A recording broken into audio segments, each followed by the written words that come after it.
Hey, what is up, everyone? Today we got a pretty unique story. It's narrated by Frederick Surrey. Get cozy and watch till the end, guys. Part 1. The question that keeps everyone awake. There is a particular kind of dread that comes not from what you can see, but from what you cannot.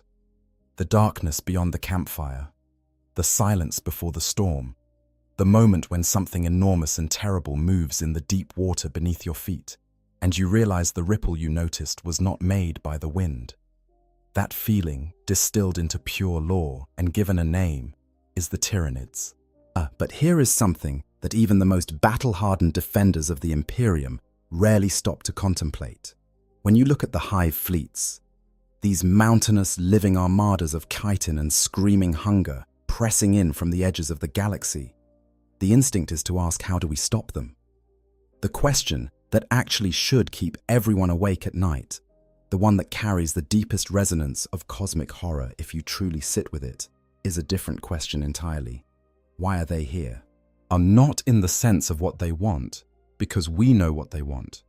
They want to consume every shred of biomatter in the Milky Way galaxy, strip every living world down to its bedrock, liquefy every ocean, and reduce the astonishing, teeming, vibrant chaos of life itself into raw biological fuel for their endless expansion. That part is not a mystery. The great devourer devours. That is its name and its nature. The mystery is what came before that.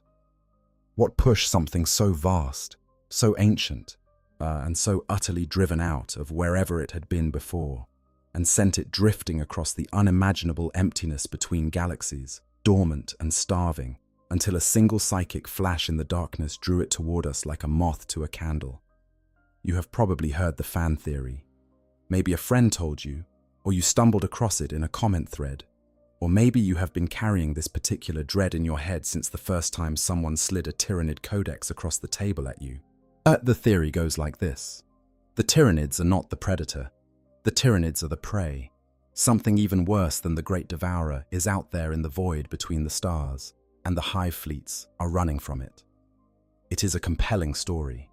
It is atmospheric and escalating, and it does something that good horror always does, which is to reframe everything you thought you understood and show you that the true threat is always one layer deeper than the one you were looking at. Only if the Tyranids are fleeing something, then what we are witnessing in the 41st millennium is not an invasion at all. It is a refugee crisis on a galactic scale, with the unfortunate twist that the refugees in question will eat everything and everyone in their path. But here is what the lore actually says, and why the real answer, the canonical one, the one Games Workshop has been building toward for decades, is in some ways far more unsettling than any monster chasing the swarm. We are going to go through all of it tonight. Every theory, every piece of evidence, every moment in the lore that gives us a glimpse of what this entity actually is, where it came from, how it found us, and what its presence in our galaxy actually means. And by the end, I think you will understand why the mundane explanation is anything but mundane. Sometimes the most terrifying answer to a question is not a yes. Yes, sometimes it is the soft and relentless nothing of a hunger so deep it has already eaten entire galaxies and is still not full. So settle in, because this story begins a very, very long time ago, in the dark between the stars, where something old and beyond comprehension was already awake and already moving before the first human ancestor ever lifted their eyes to the night sky.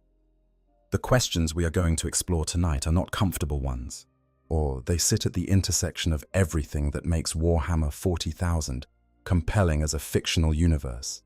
The cosmic scale, the indifference of the forces arrayed against humanity, the philosophical weight of asking whether hope means anything when the odds are this staggering. But they are also questions that reward careful attention to the actual lore, not the casual assumption, not the fan theory passed around as established fact. The actual canonical record, as has developed by Games Workshop across 30+ years of source material, novels, codices, and supplementary books. Because the answer to what the hive mind is fleeing turns out to matter enormously for how you understand everything else about the Tyranids. It determines whether they are predators or prey. It determines whether the conflict in the Milky Way is the main event or a sideshow. It determines what kind of hope, if any, the galaxy's inhabitants might have. And it changes the emotional register of every Tyranid story ever told, from the fall of Iyanden to the devastation of Baal to the ongoing Fourth Tyrannic War, currently consuming the galaxy's attention. So yes, this is worth exploring carefully, and we are going to start from the very beginning, with the nature of the thing itself. Watch Part 2, what the hive mind actually is. Before we can understand why the hive mind might be fleeing anything, or indeed why it does not need to be fleeing anything at all, we need to spend some time with what it actually is.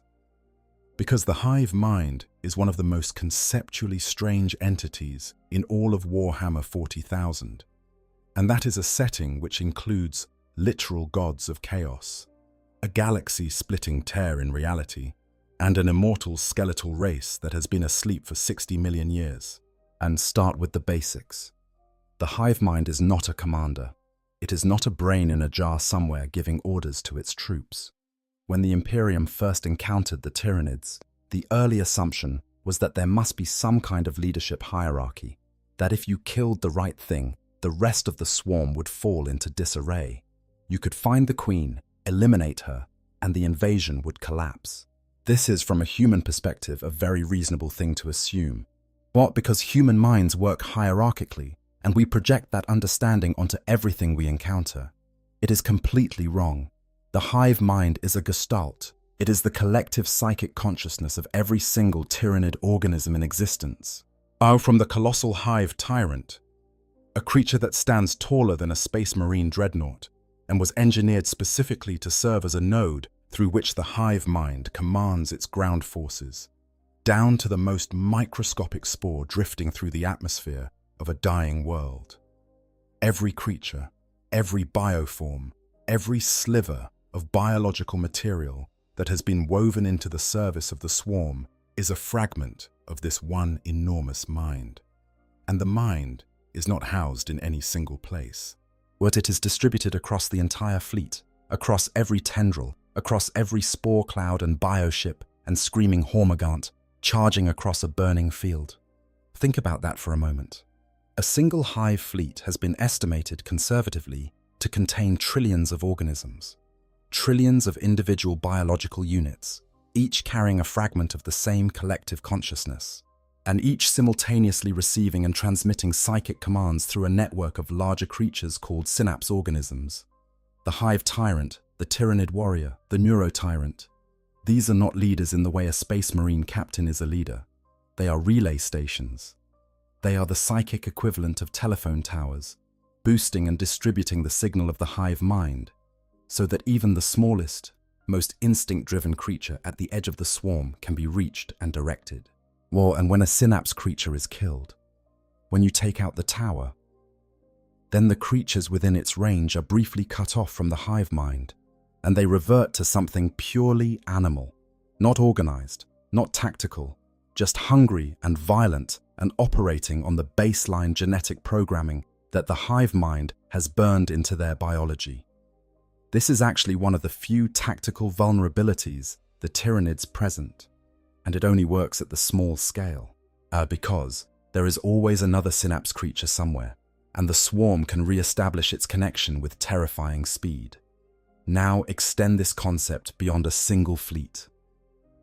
Every Tyranid fleet that has ever existed, Behemoth, Kraken, Leviathan, Gorgon, Hydra, Kronos, every named fleet and every unnamed tendril and every splinter and shard and fragment, they are all, at some fundamental level, connected to the same hive mind.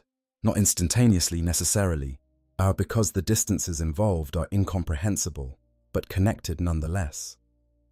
The Codex for the Tyranids has referred to the individual hive fleets as something like the fingers of a hand, each reaching into the galaxy from a different direction, probing and feeding and adapting, all of them extensions of the same enormous organism. That phrase, enormous organism, is the key to understanding everything about the Tyranids. They are not an army, they are not a civilization, but they are not even a species in the way we usually use that word. They are a single superorganism of incomprehensible scale, and the hive fleets are its feeding appendages. When a tyrannid kills something and consumes it, the genetic material is processed and transmitted upward through the biomass pools of the hive ships, which are themselves living things, and that information is fed back to the hive mind. The hive mind learns. The hive mind adapts. If you killed a tyrannid yesterday using a particular weapon or strategy, then the next generation of tyrannids spawned from the reclaimed biomass of the battle will have already been modified to resist that weapon or counter that strategy. This is not metaphor. This is the actual described mechanism of tyrannid evolution. They digest their enemies, literally and figuratively. They eat everything, including the lessons of how that thing fought back against being eaten. And at the center of all of this, as the animating force behind the entire superorganism, is the hunger. The hive mind does not have goals in the sense that we mean goals. It does not have ambitions or grudges or ideologies. It does not want to rule the galaxy or serve chaos or reclaim ancient territories or prove a point to an ancient enemy. It wants to consume, not because it is evil. Evil is a concept that requires a framework of values, and the hive mind operates beyond such things. Yet it consumes because consumption is what it is. The hunger is not something the hive mind experiences. The hunger is what the hive mind is. When the Blood Angels chapter, Master Dante looked into the eyes of the Swarm Lord at the climax of the devastation of Baal. And we will come back to this moment in much more detail because it is one of the most quietly devastating passages in all of Warhammer fiction. What he perceived was not malice, not intelligence deployed in the service of destruction for the sake of destruction. What he felt was hunger so deep and so complete that it made the Black Rage, that terrible psychological wound that afflicts every Blood Angel and drives them toward violent death, feel trivial by comparison. The Swarm Lord looked at Dante, and through those eyes the ancient chapter master was briefly touched by the mind behind the eyes, and he pitied it. That pity is important. We will come back to it, or hold on to it. The hive mind is old. Not old in the way that the Eldar are old, or that the Necrons are old. Those are civilizations that rose and fell and remember what it was like to be young. The hive mind has no memory of being young. It does not remember a beginning. It does not count years or mark the passage of time with monuments or histories. It simply has always been hungry, always been moving, and always been consuming everything it could reach, and then looking toward the next thing to consume. How old is the hive mind? There is a line in one of the older Tyrannid codices that says the Tyrannids may be responsible for the annihilation of 1,000 galaxies, 1,000. Worse if we take that number even partially at face value. If we assume it includes both full galaxies and the smaller satellite galaxies and dwarf galaxy clusters that dot the local group. We are talking about a hunger that has been burning its way through the universe for so long that the very concept of a beginning feels almost comically inadequate. No one in the 40K setting knows how old the Tyrannids are. No one has any framework for calculating it. The Necrons, who measure their own history in epochs of tens of millions of years, encountered the Tyrannids in the void between galaxies and recognized them as something that had been out there for a very long time. Longer, perhaps, than the Necrons themselves. This is the entity we are asking questions about when we wonder what the hive mind is fleeing. One more thing before we move on. Then, because it is easy to describe the hive mind in terms of its physical mechanics and lose sight of what those mechanics actually mean for the beings who encounter it. There is a reason the Tyrannid Codex repeatedly describes the experience of contact with the hive mind as maddening or lethal for psychers. It is not merely that the hive mind is powerful. There are other powerful psychic entities in the setting, and powerful psychics can survive contact with them with appropriate preparation. But the specific quality of the hive mind that makes it so devastating to encounter is its totalness. When a human psyker reaches into the warp, they encounter a realm of infinite variety. There are the echoes of 1 trillion lives. There are the currents of emotion from billions of beings feeling billions of different things simultaneously. There are entities with agendas and voices, and the kind of internal contradiction that comes from any consciousness complex enough to want things. The warp is overwhelming, certainly, but it is overwhelming in the way that a crowd is overwhelming. A mass of different things happening simultaneously, requiring a disciplined mind to navigate without being swept away. The hive mind is not like that. The hive mind is a single note, played at a volume that blocks out every other sound in the universe. When a psyker touches it, they do not encounter variety or complexity or the chaotic richness of a realm built from emotional plurality. They encounter one thing, one vast, total, absolute thing: hunger. The experience is not of being surrounded by chaos.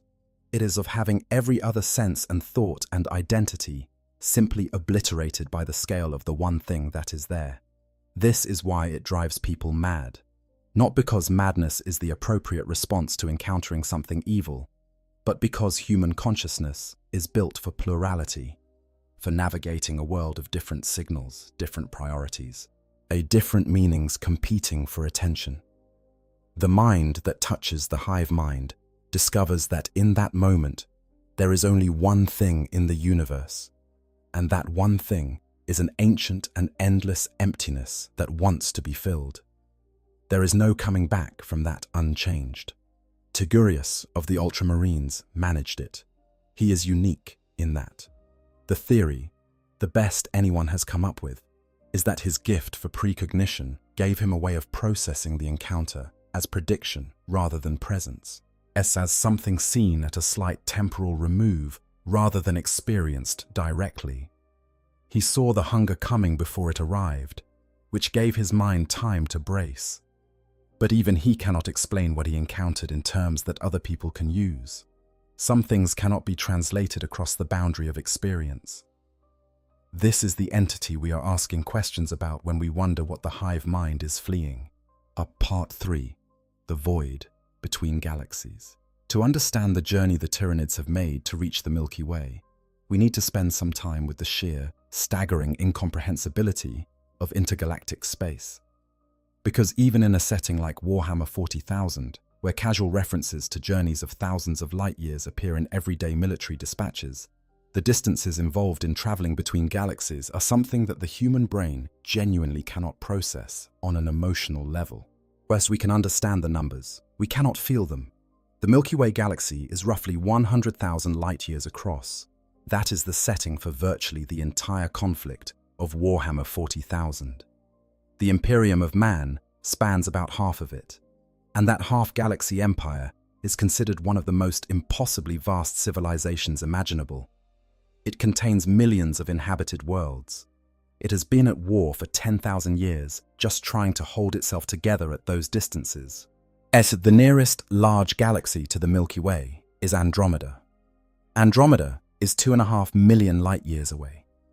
That is not twice the distance across the Milky Way. It is 25 times the distance across the Milky Way. And the void that separates those two galaxies is not the ordinary void between stars within a galaxy, where stars are still visible as points of light in every direction, and the gravitational hum of the galactic center can still be felt. Intergalactic space is something else entirely. It is a place of near total darkness, where the nearest star in any direction might be hundreds of thousands of light-years away, where the cosmic background radiation is the loudest sound the universe makes, and where even the most sensitive instruments struggle to find anything to navigate by. This is the environment the Tyranids crossed. And crossed is perhaps the wrong word, because crossing implies a beginning and an end, or a departure and an arrival, a journey that has a shape and a duration. What the Tyranids did was something more like floating, drifting, the great hive fleets, moving through the Narval's gravitational manipulation at perhaps 10 times the speed of light at their fastest, traveling through the emptiness between galaxies for hundreds of thousands of years, burning through whatever stored biomass they had managed to bring with them from their last feeding ground. Let us sit with those numbers for a moment, because someone worked them out, and the result is one of the most quietly disturbing pieces of Tyranid lore that exists. The main body of Hive Fleet Behemoth began to reach the Imperium's detection range around the year 745 of the 41st Millennium. Working backward from this, using the lore timeline, scholars have estimated that the signal from the Pharos, which we will discuss in detail shortly, reached dormant Tyranid ships in the intergalactic void approximately 9,740 years before Behemoth's arrival. So if the Tyranids can travel at roughly 10 times light speed when the Narval is working properly in the void, that places the resting location of those ships at roughly 100,000 light-years from the Milky Way at the time of the Pharos signal, and outside the galaxy entirely, far enough away that they could not detect the Astronomican's psychic beacon on their own, but close enough that a particularly powerful burst of psychic energy could reach them. And if we assume those ships had come from Andromeda, then the travel time from that galaxy to the point where they were drifting would have been something like 150,000 years. That means the Tyranids left their last known feeding ground, if Andromeda was indeed their last meal, roughly 150,000 years before the Horus Heresy, before recorded human history, before the development of agriculture on ancient Terra.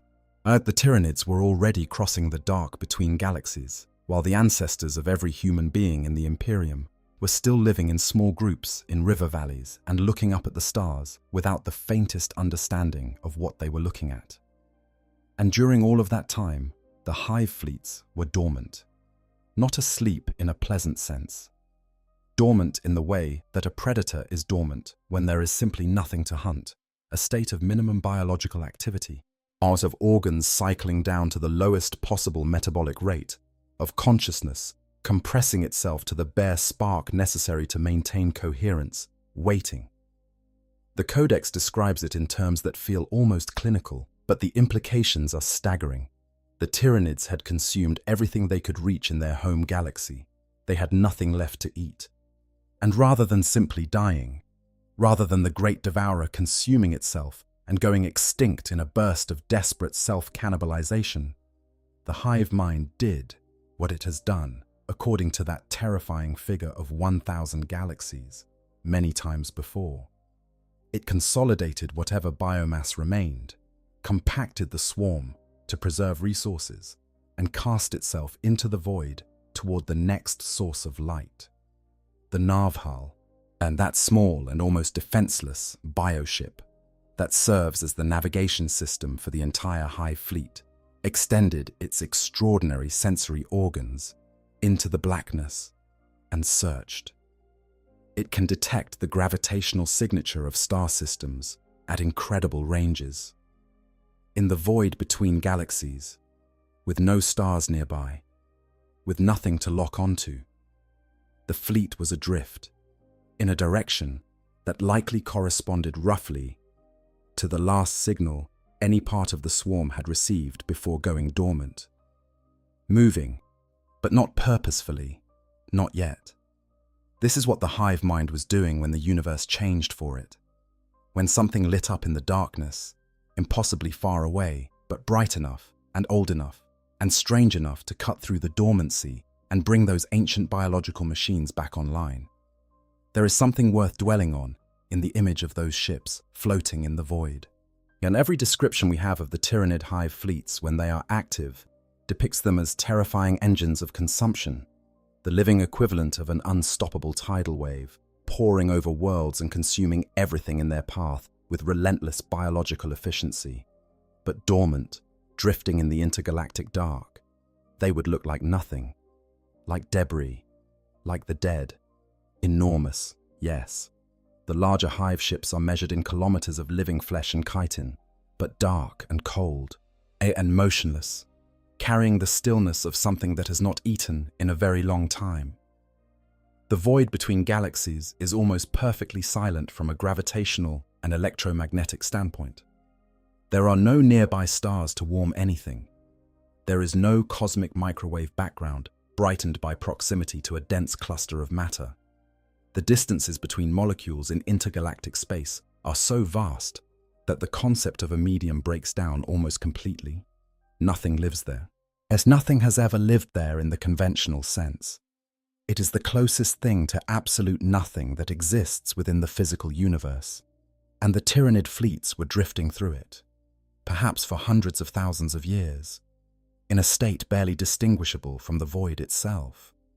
And then, a light appeared. Not a light visible to ordinary eyes, but a pulse of empathic and psychic energy, unlike anything the surrounding void had produced in all the time the dormant organisms had been floating there.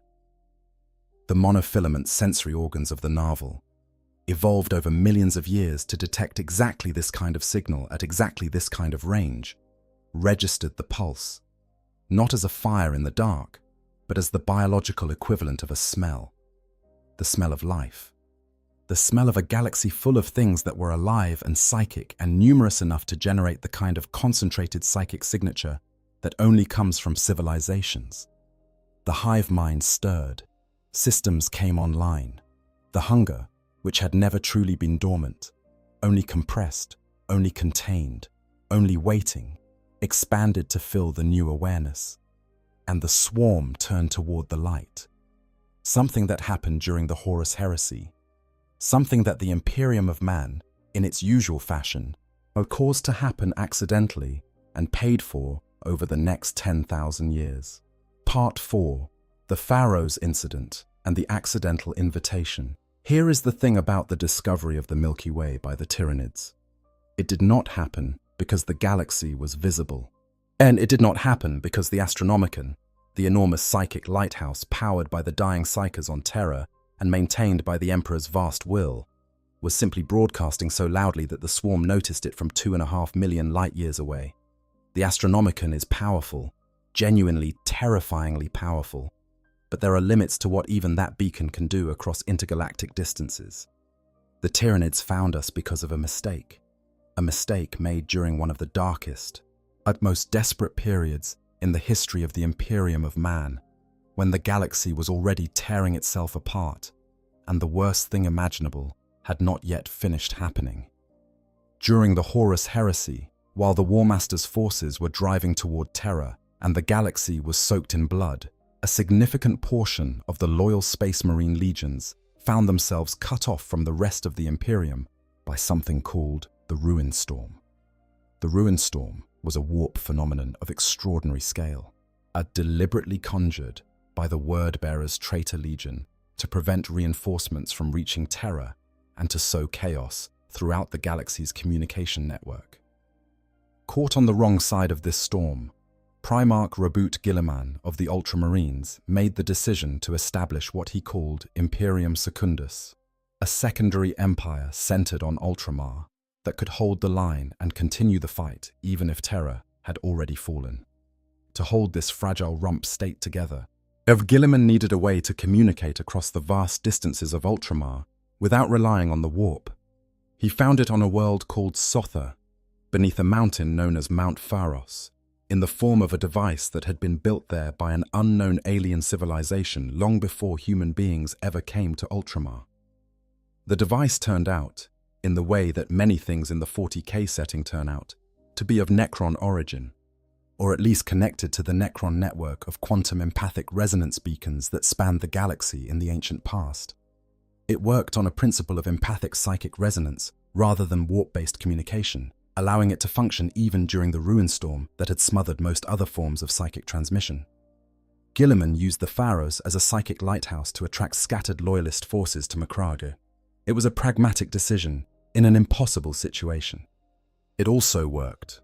Loyalists who had been lost and cut off found the signal and made their way toward it. And Imperium Secundus functioned as a fallback position for years. But then the Night Lords came. The Night Lords' traitor legion, scattered and brutal, and led in this period by the terrifying Conrad Kurz, had their own reasons for wanting the Pharaohs. They needed to find their lost fleet and their Primarch, and the Pharaohs' ability to locate things across vast distances made it extremely valuable. The battle that followed, the Battle of Sotha, was desperate and costly, and ultimately resulted in the Loyalists making a critical decision. Rather than let the Pharaohs fall into the hands of the Night Lords, the warsmith Barabbas d'Antioch chose to overload the device. He destroyed its primary communication chamber in a burst of psychic energy so enormous that it could be detected across an entirely different order of magnitude of distance than the device had been designed to operate at. The Pharaohs had been built, according to some analyses, as part of a network of similar devices designed to guide the Necrons during a time when they moved across the galaxy in ways that required navigation.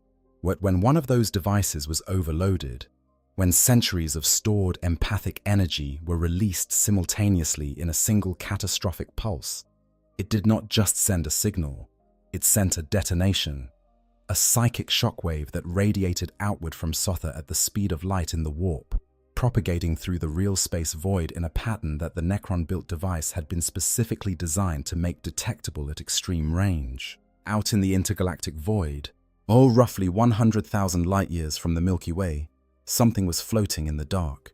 It had been floating there for a very long time. Its systems were running at the minimum level necessary to sustain coherence. But it had sensors.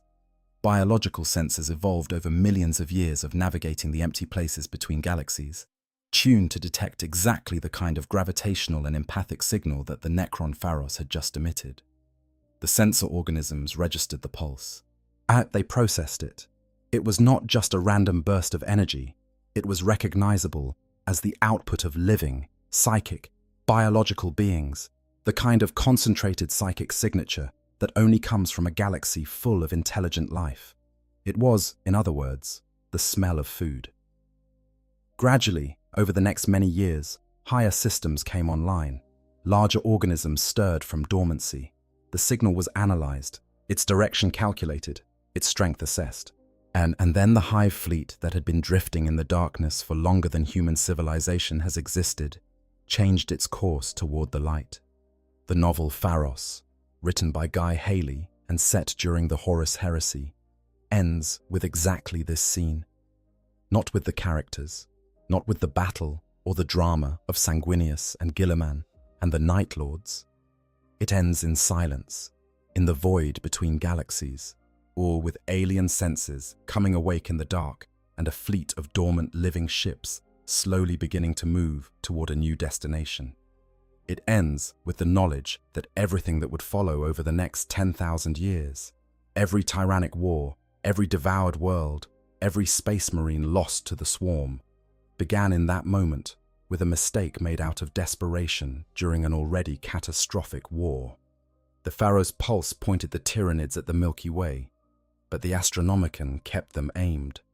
According to the most widely accepted lore interpretation, the great psychic lighthouse of Terra, the beacon that allows Imperial ships to navigate the warp, maintained by the slowly dying Emperor for 10,000 years, became the true guiding signal once the Hive fleets were close enough to detect it. Hive Fleet Behemoth, when it finally arrived and drove straight toward the heart of the galaxy, was moving toward the Astronomicon, toward Terra, toward the Emperor. Toward the single loudest psychic signal in the Milky Way, like every description in every codex says, like moths drawn to the brightest candle. This means something uncomfortable, if you think about it. It means the Imperium effectively rang its own dinner bell. The Pharaohs woke the swarm up. The Astronomicon told it where to go, and the millions of inhabited, life-teeming worlds of the Imperium provided the biomass to feed and grow the fleets that are now consuming those same worlds. And yet, even knowing all of this, even having the clearest possible picture of the mechanism by which the Tyranids arrived, the question remains unanswered. The question that the Imperium cannot answer, and the Eldar do not know, and the Necrons are not telling. Why were those fleets drifting in the void in the first place? Match Part 5. Every theory about what the Hive mind is running from. The question of whether the Tyranids are fleeing something has been part of Warhammer 40,000 discourse almost since the faction was first introduced. It is a natural question. It is the kind of question that emerges organically from the lore when you look at the specific combination of facts. An extragalactic species that crossed an impossible distance in a state of dormancy, arriving at our galaxy from multiple directions, driven by what appears to be insatiable hunger. Why? What could possibly make an apex predator of this scale leave its home galaxy? The theories have crystallized over decades of player and community discussion. and they break down roughly into 3 major categories. Let's go through each of them with appropriate care, because each theory reflects a different way of understanding the hive mind, and the differences matter for how you interpret the whole of Tyrannid lore. Theory 1. The Tyrannids are being chased. This is the most dramatic theory, the one that gets the most traction in casual fan discussion, and it has a certain narrative elegance that is genuinely appealing. The premise is simple. Something in the universe is even more terrible than the Tyrannids, and the Tyrannids are running from it. They fled their home galaxy, not because they chose to, or because they had consumed everything there, but because they were driven out. Something that could threaten a civilization capable of consuming entire galaxies is, by definition, a threat of almost incomprehensible magnitude. The appeal of this theory is the escalation. 40K is a setting that runs on escalation. Each new threat revealed to be more terrible than the last, the darkness always thickening, hope always under pressure. The idea that the Tyrannids, who are already a near-extinction level threat to the Milky Way, are themselves running scared from something worse, fits the tonal logic of the setting beautifully. There is even some canonically adjacent support for this idea. The Tyrannid Codex itself, in various editions, has included passages noting that Imperial scholars have speculated the Hive fleets might be fleeing a greater danger. This is a significant detail. Games Workshop occasionally uses this kind of framing, putting a wild theory in the mouth of in-universe scholars, as a way of introducing ideas that may or may not become canonical later. The presence of this speculation in an official codex gives the fleeing something theory at least partial legitimacy as a lore element, even if it has never been confirmed. What could this theoretical something be? The community discussions have ranged from a hostile, rival, extragalactic entity that fought the Tyrannids to a standstill or worse, to some kind of cosmic catastrophe, a dying galaxy perhaps, or the heat death of local star systems, or something so alien that we do not even have the conceptual framework to describe it. Some fans have proposed that the Chaos Gods themselves might extend into other galaxies in some form, or that an old one-like civilization in another galaxy might have created something specifically to counter the Tyrannid threat and succeeded too well. The problem with this theory is primarily one of internal logic. If something exists that can threaten the Tyrannids, that can drive an organism capable of consuming galaxies to flee across intergalactic space, then that entity is, by necessity, more powerful than the Tyrannids. And the Tyrannids are already among the most powerful entities in the 40K setting. Introducing an enemy that exists at that tier creates narrative problems. You need to eventually explain what it is, what its goals are, and why it has not followed the Tyrannids to the Milky Way. You also need to somehow make it feel like a credible part of the setting, rather than an arbitrary escalation. These are solvable problems, but they are real ones. And Games Workshop has shown no interest in solving them in any official release. More importantly, the in-universe evidence does not support it. The Tyrannids do not move or behave like something that is running away. They are not disorganized. They are not showing the evolutionary signature of a prey animal. They move methodically. They send scouts. They plant Genestealer cults to soften up targets years in advance.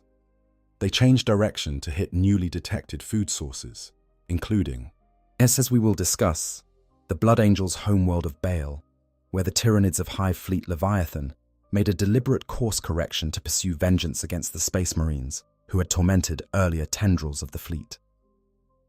This is not the behavior of something that is fleeing. This is the behavior of something that is, at its most fundamental level, perfectly comfortable with what it is doing. Theory 2. Environmental catastrophe.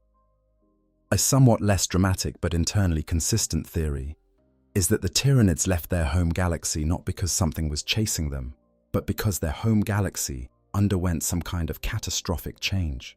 A gamma-ray burst event that sterilized multiple star systems, the host galaxy running out of viable stars. A galactic collision event of some kind that disrupted the ecology of the galaxy in ways that made it unsuitable for the kind of life the Tyrannids needed to consume. I want to pause here for a second and just be honest with you about something. The reason I keep coming back to the Tyranids, out of everything in this setting, all the factions, all the lore, is that they are the only threat in 40k that I find genuinely unsettling when I think about it too long. And I think it comes down to exactly what we have been talking about, the fan theory, the fleeing monster idea. It is exciting. It is fun. I held into it for years because I gave the Tyranids a story I could follow, something with a shape. But the more I sat with the actual lore, the more I found the real answer far worse. There's no monster chasing them. There's no twist. There's just something ancient and patient and completely indifferent to the fact that we exist, moving toward us because we happen to be in the direction of the next meal. That is it. That is the whole thing. And honestly, that hits harder than any pursuing creature ever could. But anyways, let's get back to the video. This theory has the advantage of not requiring the invention of a new entity more powerful than the Tyranids. The universe has plenty of impersonal, non-agent-based catastrophes that could plausibly motivate an entire galactic organism to seek new feeding grounds elsewhere. It is also consistent with the scientific reality that galaxies do not last forever, and the local group itself is on a timescale of billions of years heading toward a collision with Andromeda, which will eventually produce a single merged elliptical galaxy rather than two separate spiral ones. The problem with this theory is that it somewhat defangs the Tyranids narratively. If they are ecological refugees responding to a natural disaster, they become, on some level, unsympathetic in a way that the pure predator is not. The Tyranids' horror is partly rooted in their complete otherness, their total absence of anything recognizable as purpose or perspective. A Tyranid that fled environmental collapse is still alien, but it is alien in a slightly more relatable way, and that diminishes the existential weight of what they represent. Theory 3. There is nothing chasing them. They ate everything, and here we arrive at the answer that the lore actually supports. Well, it's the answer that is, in many ways, the most disturbing of all three theories precisely because it requires no external monster, no mystery creature lurking in the void behind the swarm. The answer that says the Tyranids left their home galaxy for the same reason a locust swarm moves on to the next field.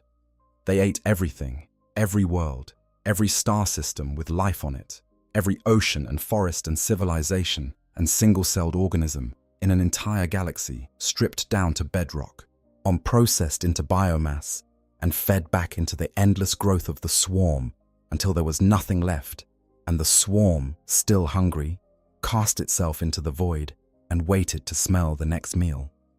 If that was not disturbing enough, consider that the Codex description suggests they may have done this many times, that the 1,000 galaxies figure, even taken as a rough and possibly metaphorical number, then implies a history of consumption so vast that it predates the formation of the Imperium by orders of magnitude, that the Tyranids are not visitors to the practice of galaxy eating. They are practiced at it. They are proficient. They have done this and done this and done this so many times that the galaxy you are in right now, the Milky Way, is just the latest on a list. And the reason they were dormant in the void, the reason they needed the Pharaoh's signal to wake them up and orient them, not because they were wounded or frightened or retreating from something, because they were waiting, because the hunt between galaxies is a patience game. You consume your home galaxy, you consolidate what biomass you can carry, and you go dormant and drift in the direction most likely to find the next source of food, and you wait until something bright enough and alive enough and close enough makes itself known. The Milky Way lit up. The hive mind came. And part 6, the hunger that consumes galaxies. Now that we have established the three main theories and identified which one the lore actually points toward, let us spend some time with what makes the hunger interpretation so much more than it appears on the surface. Because the common reaction to hearing that the Tyranids are here simply because they are hungry is something like disappointment. Oh, that's it. They're just looking for food. That feels reductive. That feels like a letdown compared to the grand cosmic horror of being chased by something unknowable. Where is the mystery? Where is the creeping dread of a darkness even darker than the darkest thing we can imagine? The mistake in that reaction is treating hunger as a small thing, as a mundane thing, as something that lives only at the human scale, where hunger means skipping a meal or going to bed at night with your stomach empty. The hive mind's hunger is not like that. Oh, the hive mind's hunger is so fundamental, so total, so all-consuming, that it makes every other form of motivation in the 40K setting look specific and limited by comparison. Chaos wants things. Chaos gods want worship and souls and the expression of particular emotional extremes. The Necrons want to restore their organic forms and reclaim dominion over the galaxy. The Eldar want to survive and grieve and maintain what little remains of their civilization. Even the Orcs, yet in their barely contained rampage of violent joy, want something. They want the fight, the experience, the release of battle. The hive mind wants nothing. It does not have wants. It has need. It has the deepest and most irresistible biological imperative that can exist, the one that predates consciousness and philosophy and civilization, the one that sits below all other drives, the need to feed, to grow, to continue. Not because continuing means something, and not because growth serves any purpose beyond more growth, but because that is what the superorganism is. The hunger is not a characteristic of the hive mind. The hunger is the hive mind. This is what makes the hunger interpretation, properly understood, more terrifying than a pursuing monster. A pursuing monster can be stopped. A pursuing monster has a goal that can potentially be disrupted, negotiated with, redirected. A monster that is chasing the Tyranids out of some motivation, whether conquest or revenge or resource competition, is a monster that has internal logic. A monster with internal logic can, in principle, be reasoned with or outmaneuvered. The hunger cannot. It does not pursue the Milky Way because it wants to. It pursues the Milky Way because the Milky Way exists and is full of life, and the hunger is what the hive mind does. Every world consumed is not a victory. It is not satisfaction, and it is fuel. The hunger continues, unchanged after 1 billion lives are devoured, after 1,000 worlds are stripped to bare rock, after an entire civilization is processed into biomass and absorbed into the fleet.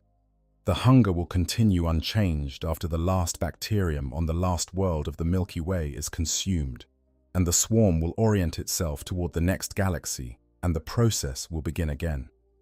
Think about what it means to look into the eyes of something that works this way. Not evil, not cruel, not malicious, just endlessly, cosmically, unkillably hungry, on a scale that makes the entire history of biological life on any world you can name look like a single meal. When Dante looked into the Swarm Lord's eyes and felt the soul of the hive mind press against his consciousness, this is what he encountered. Not a mind that wanted to hurt him. Not a mind that took pleasure in conquest. Just hunger so vast and so old that it made his own most terrible instinct feel like a momentary pang, and he pitied it. That pity is the most significant emotional note in all of Tyranid lore, and it deserves recognition for what it is. Dante is one of the oldest and most experienced warrior in the Imperium of man. He has fought for more than 14 centuries. He has seen more death and horror and despair than any human alive. And in the moment of his deepest understanding of what the hive mind is, his response was not fear or rage or revulsion. It was pity. Because to look at the hive mind without the buffer of ignorance between you and it is to understand that this entity, for all its incomprehensible power and scale, is simply a victim of what it is. It cannot stop being hungry. It cannot choose to stop consuming. It cannot rest or be satisfied or find any kind of peace in the ordinary sense of the word. But it is a wound in the shape of a god, and it has been devouring the universe for longer than most gods have existed.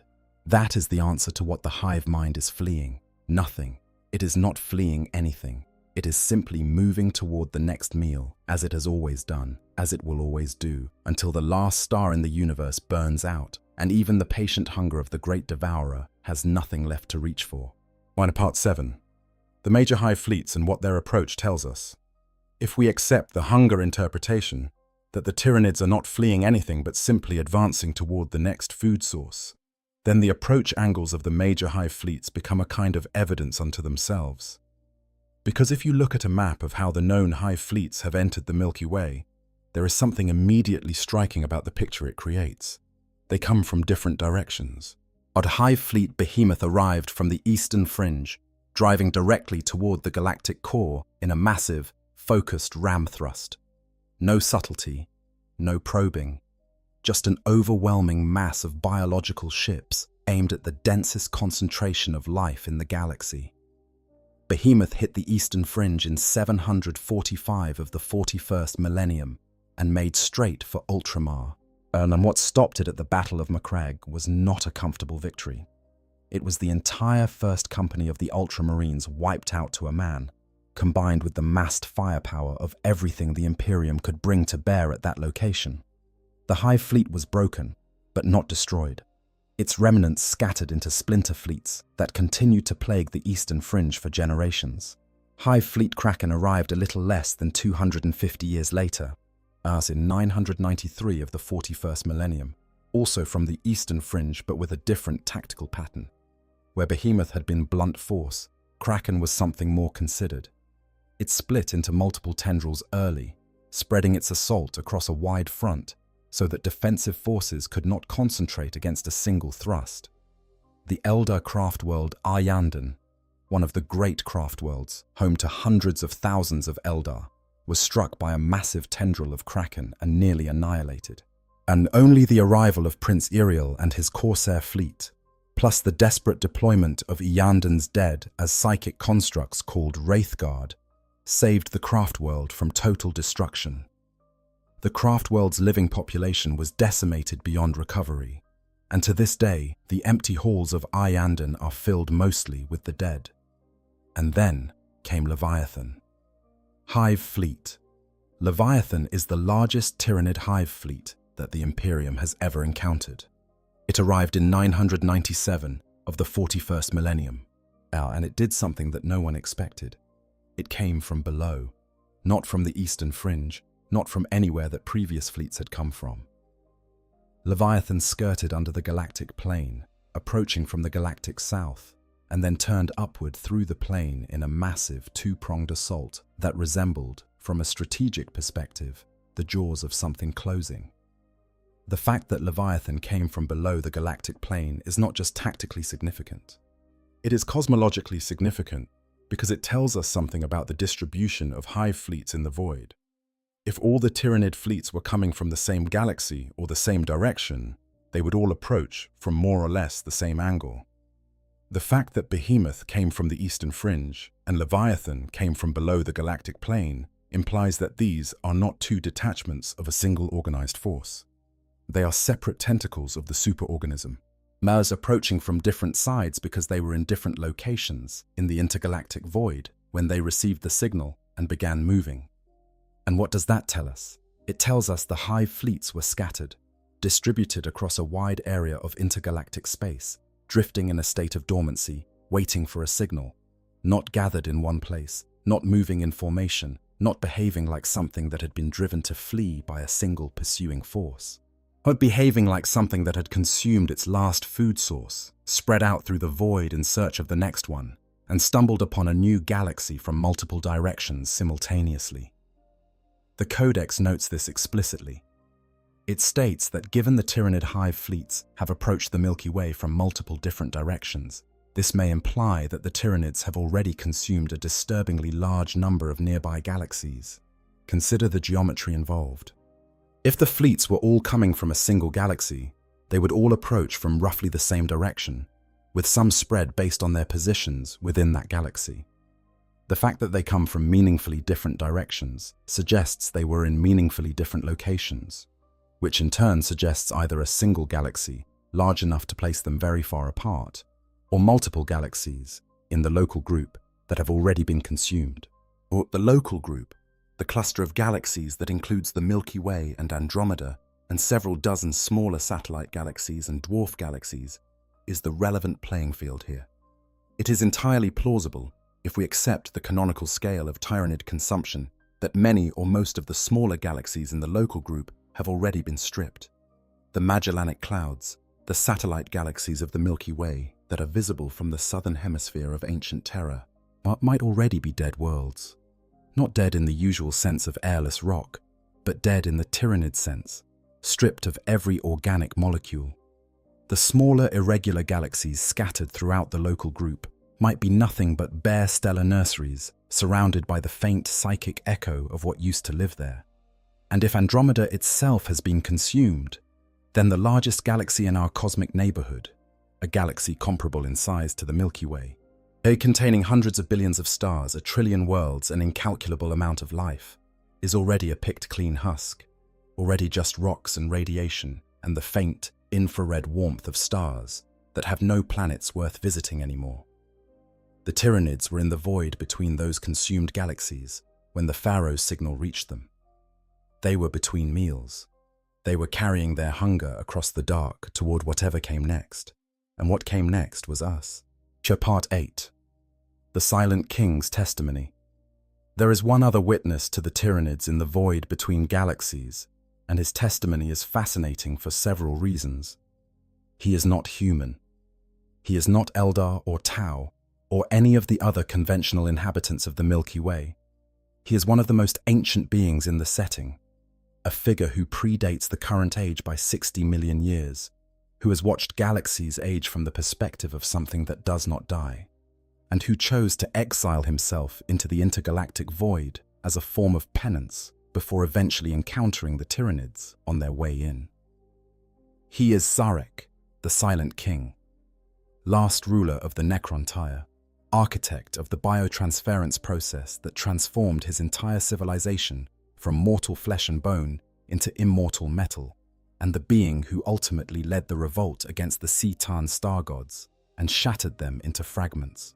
He made his people immortal and inadvertently made them something less than alive. He crushed their enslavers and gave them a freedom they could not fully enjoy because they were trapped in bodies that could no longer experience emotion, sensation, or the simple biological satisfaction of being alive. He did what he thought was necessary, and it cost everything that made anything worth doing. So he went away. Yet he destroyed the command protocols that would have allowed him to control his people directly, surrendered what remained of his authority as a monarch, and took a planet-sized sepulchral engine into the void between galaxies, accompanied by legions of his own dynasty held in stasis as penance for what he had done. He spent millions of years out there, in the dark between the stars, in exactly the same intergalactic emptiness the Tyranids were crossing. As at some point, the law is deliberately vague about exactly when, he encountered them. The Necron Codex describes this encounter with characteristic understatement, but the implications of it are enormous. Zarek, who has seen more of the universe than virtually any other surviving being, who has measured time in geological epochs, encountered the Tyranids in the void, and immediately understood what they were. He saw the scale of them. He recognized, one with the cool and dispassionate analytical capacity of a consciousness housed in imperishable metal, what the arrival of these fleets at the Milky Way would mean. If the Tyranids consumed all life in the galaxy, the Necrons would never find living bodies to house their consciousnesses.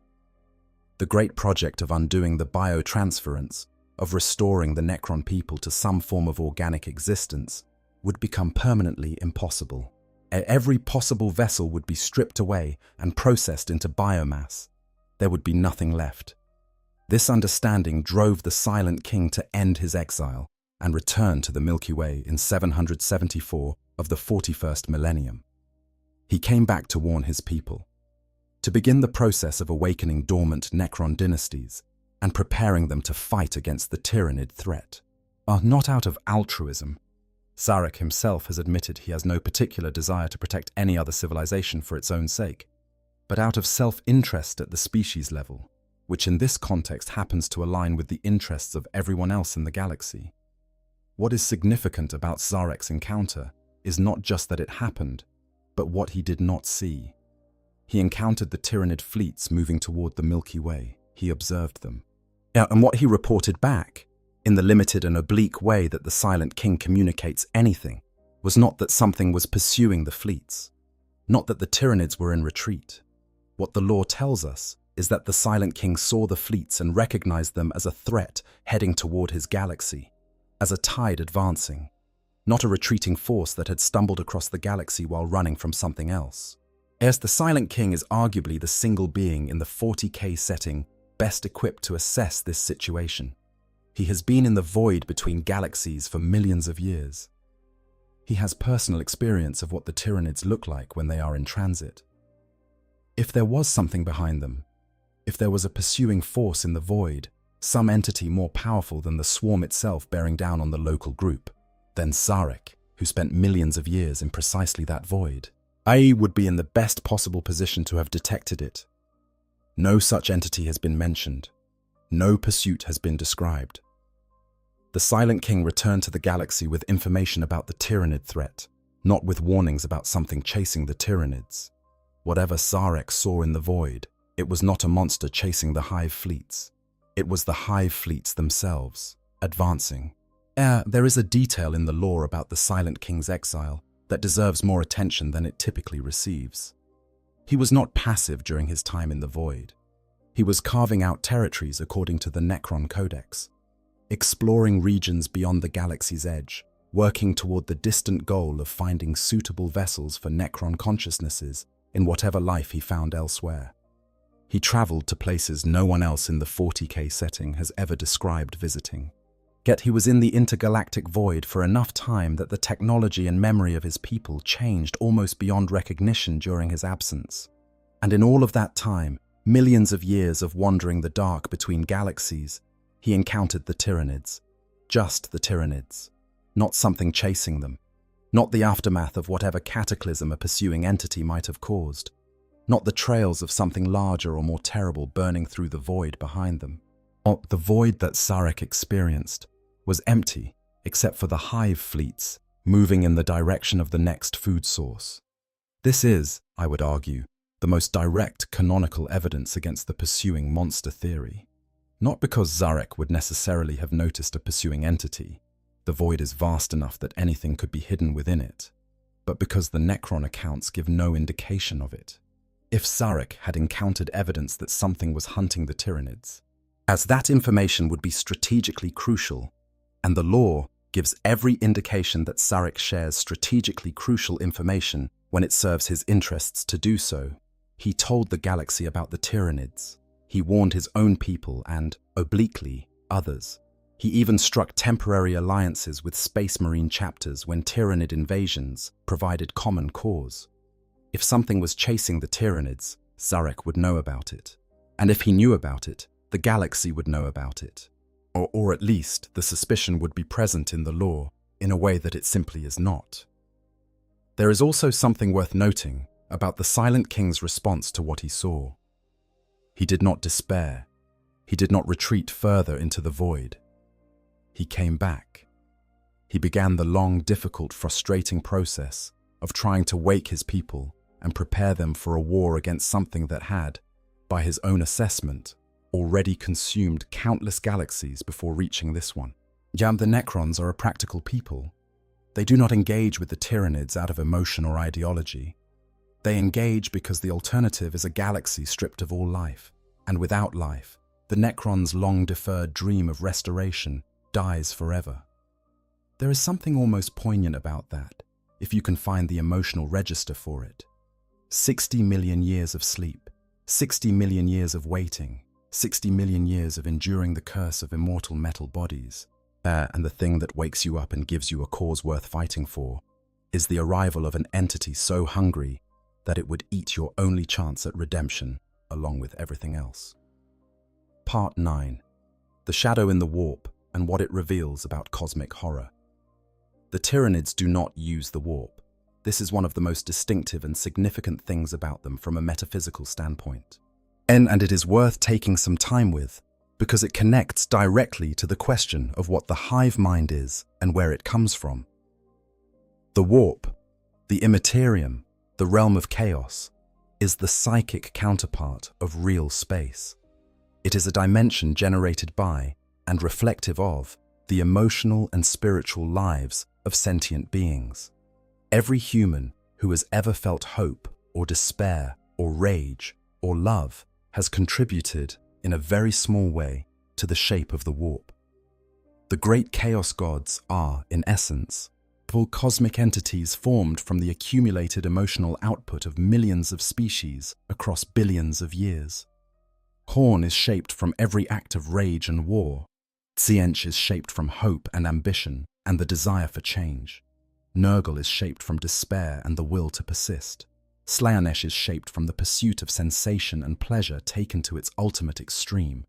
The warp is dangerous for exactly this reason. It is a mirror of organic consciousness.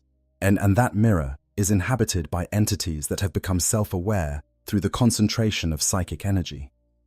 Navigating the warp requires either the extraordinary mental discipline of a navigator or the protective psychic beacon of the Astronomicon, or both, because the warp is not a passive medium. It is an environment full of entities that will exploit any weakness, any lack of focus, any moment of spiritual vulnerability. The Tyranids do not use it. Instead, it's the small bioships called narvals manipulate gravity to create corridors of compressed space-time that the fleet travels through. They move through real space rather than through the warp, which is slower than warp travel in practical terms, but infinitely more reliable. The warp does not catch them. Its entities do not threaten them. The Chaos Gods have no leverage over them. Why not? But the most commonly cited answer is that the Tyranids are psychically alien in a way that is fundamentally different from every other species in the galaxy. The warp is shaped by organic consciousness. The hive mind is a collective psychic entity, but it is not shaped by the emotional spectrum that generates the warp's dangerous content. It does not have hope or despair or ambition or sensation-seeking. It has hunger. And hunger in the scale at which the hive mind experiences it is not something the warp was designed around, not something the chaos entities recognize as exploitable, not something that maps onto the emotional grammar of the Imperium.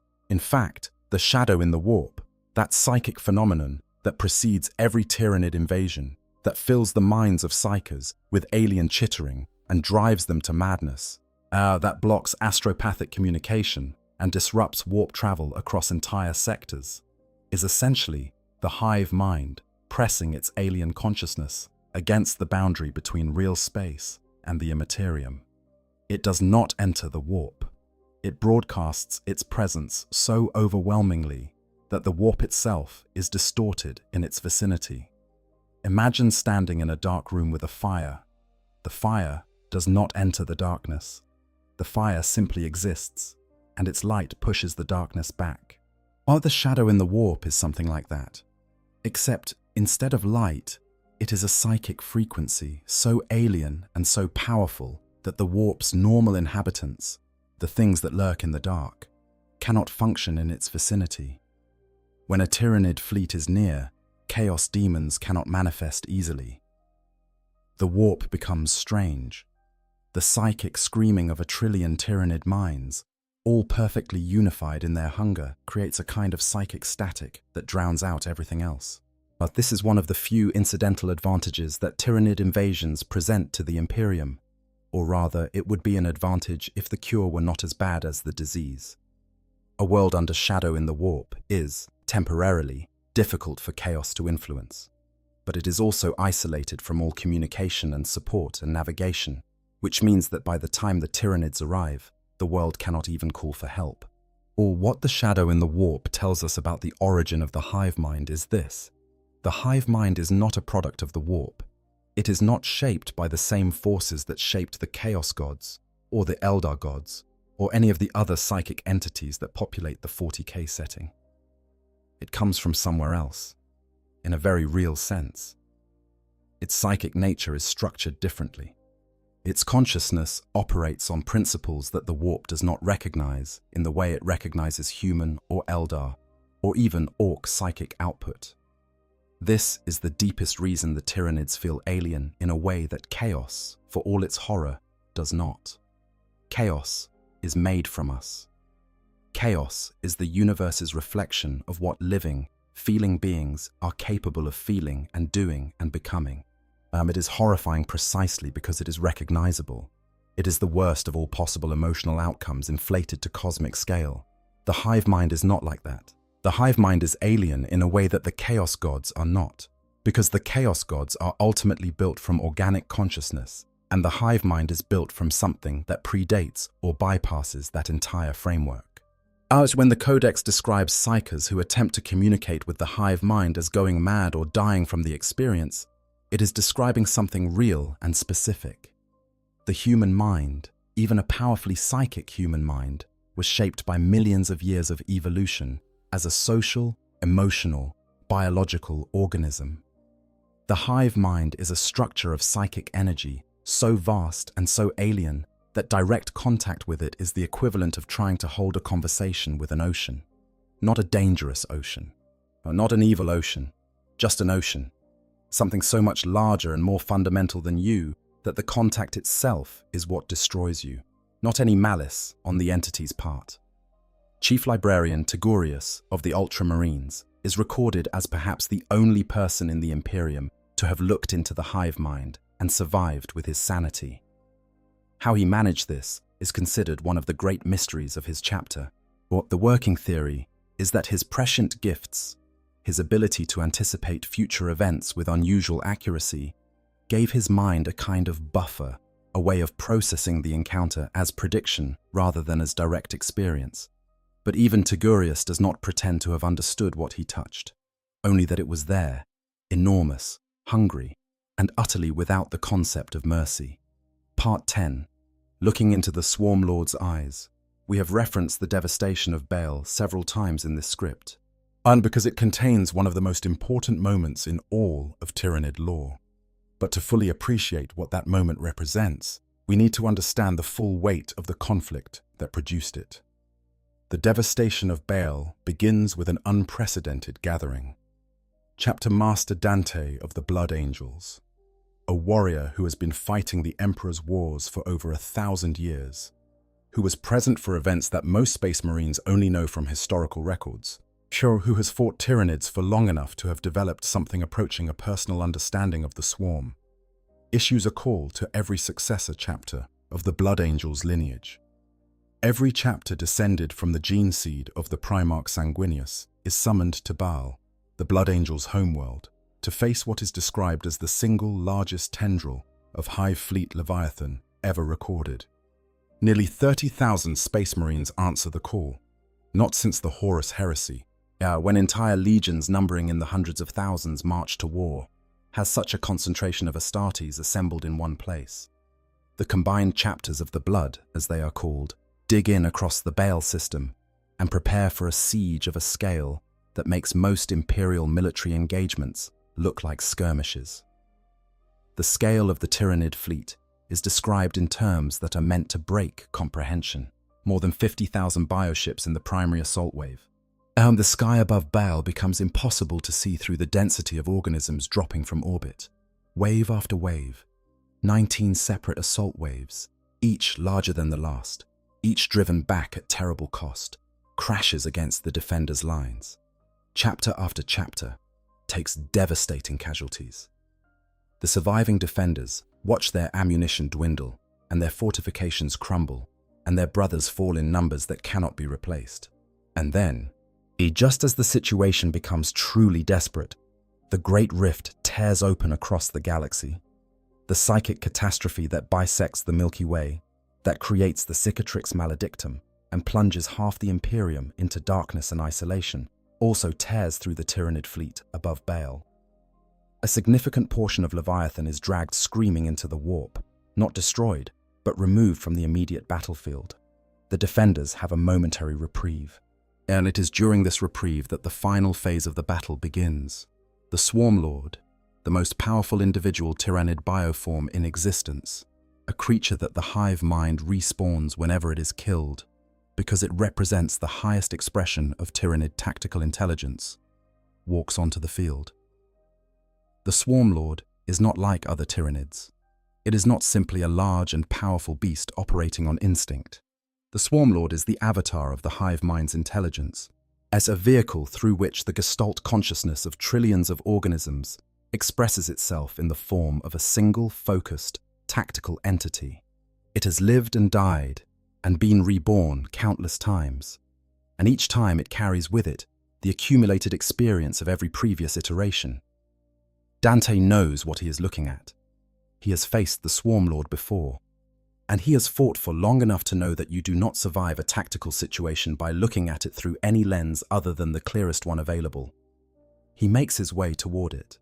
What happens in the moment of their confrontation is described in Guy Haley's novel with a precision that is almost clinical, and that precision is part of what makes it hit as hard as it does. Dante does not flinch. He does not feel fear in the ordinary sense. He looks into the Swarm Lord's eyes, and for a moment, just long enough to register the soul behind the eyes, the ancient consciousness of the Hive mind presses against his. He feels it, old, vast, patient in a way that has nothing to do with peace, hungry in a way that has nothing to do with mere appetite, intelligent, devastatingly, incomprehensibly intelligent, and yet intelligence deployed in service of nothing beyond the satisfaction of a hunger that can never actually be satisfied.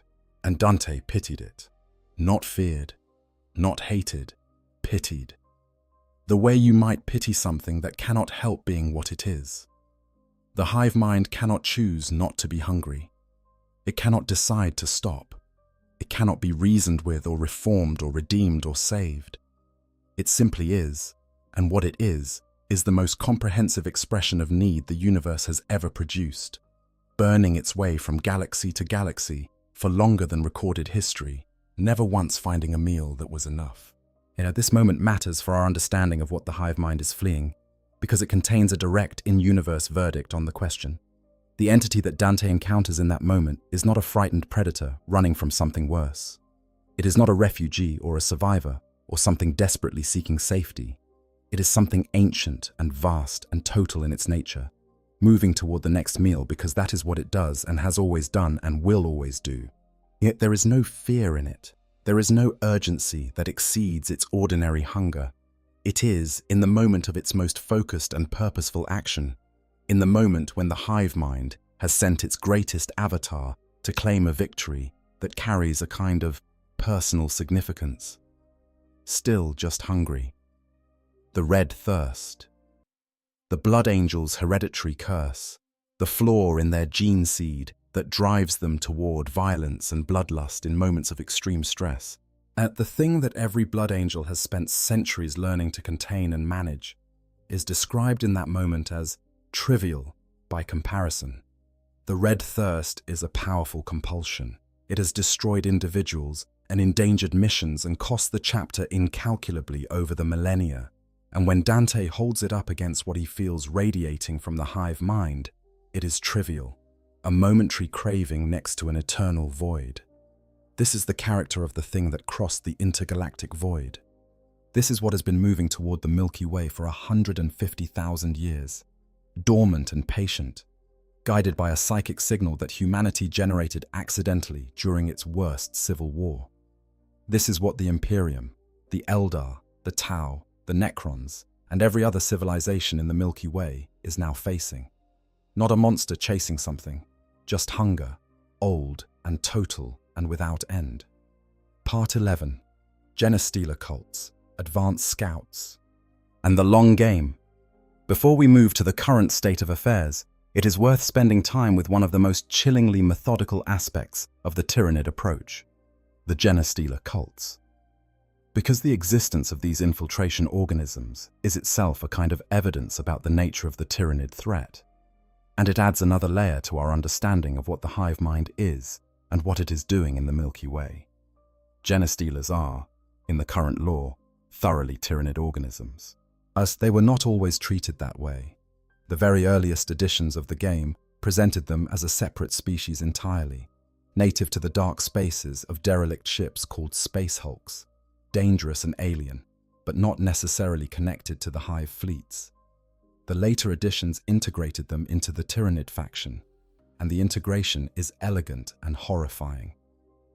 A genestealer is a scout organism, yet it infiltrates a new world or population ahead of the main Hive fleet, sometimes centuries ahead, sometimes millennia ahead, and uses a parasitic genetic transfer mechanism to insert its genetic material into the population.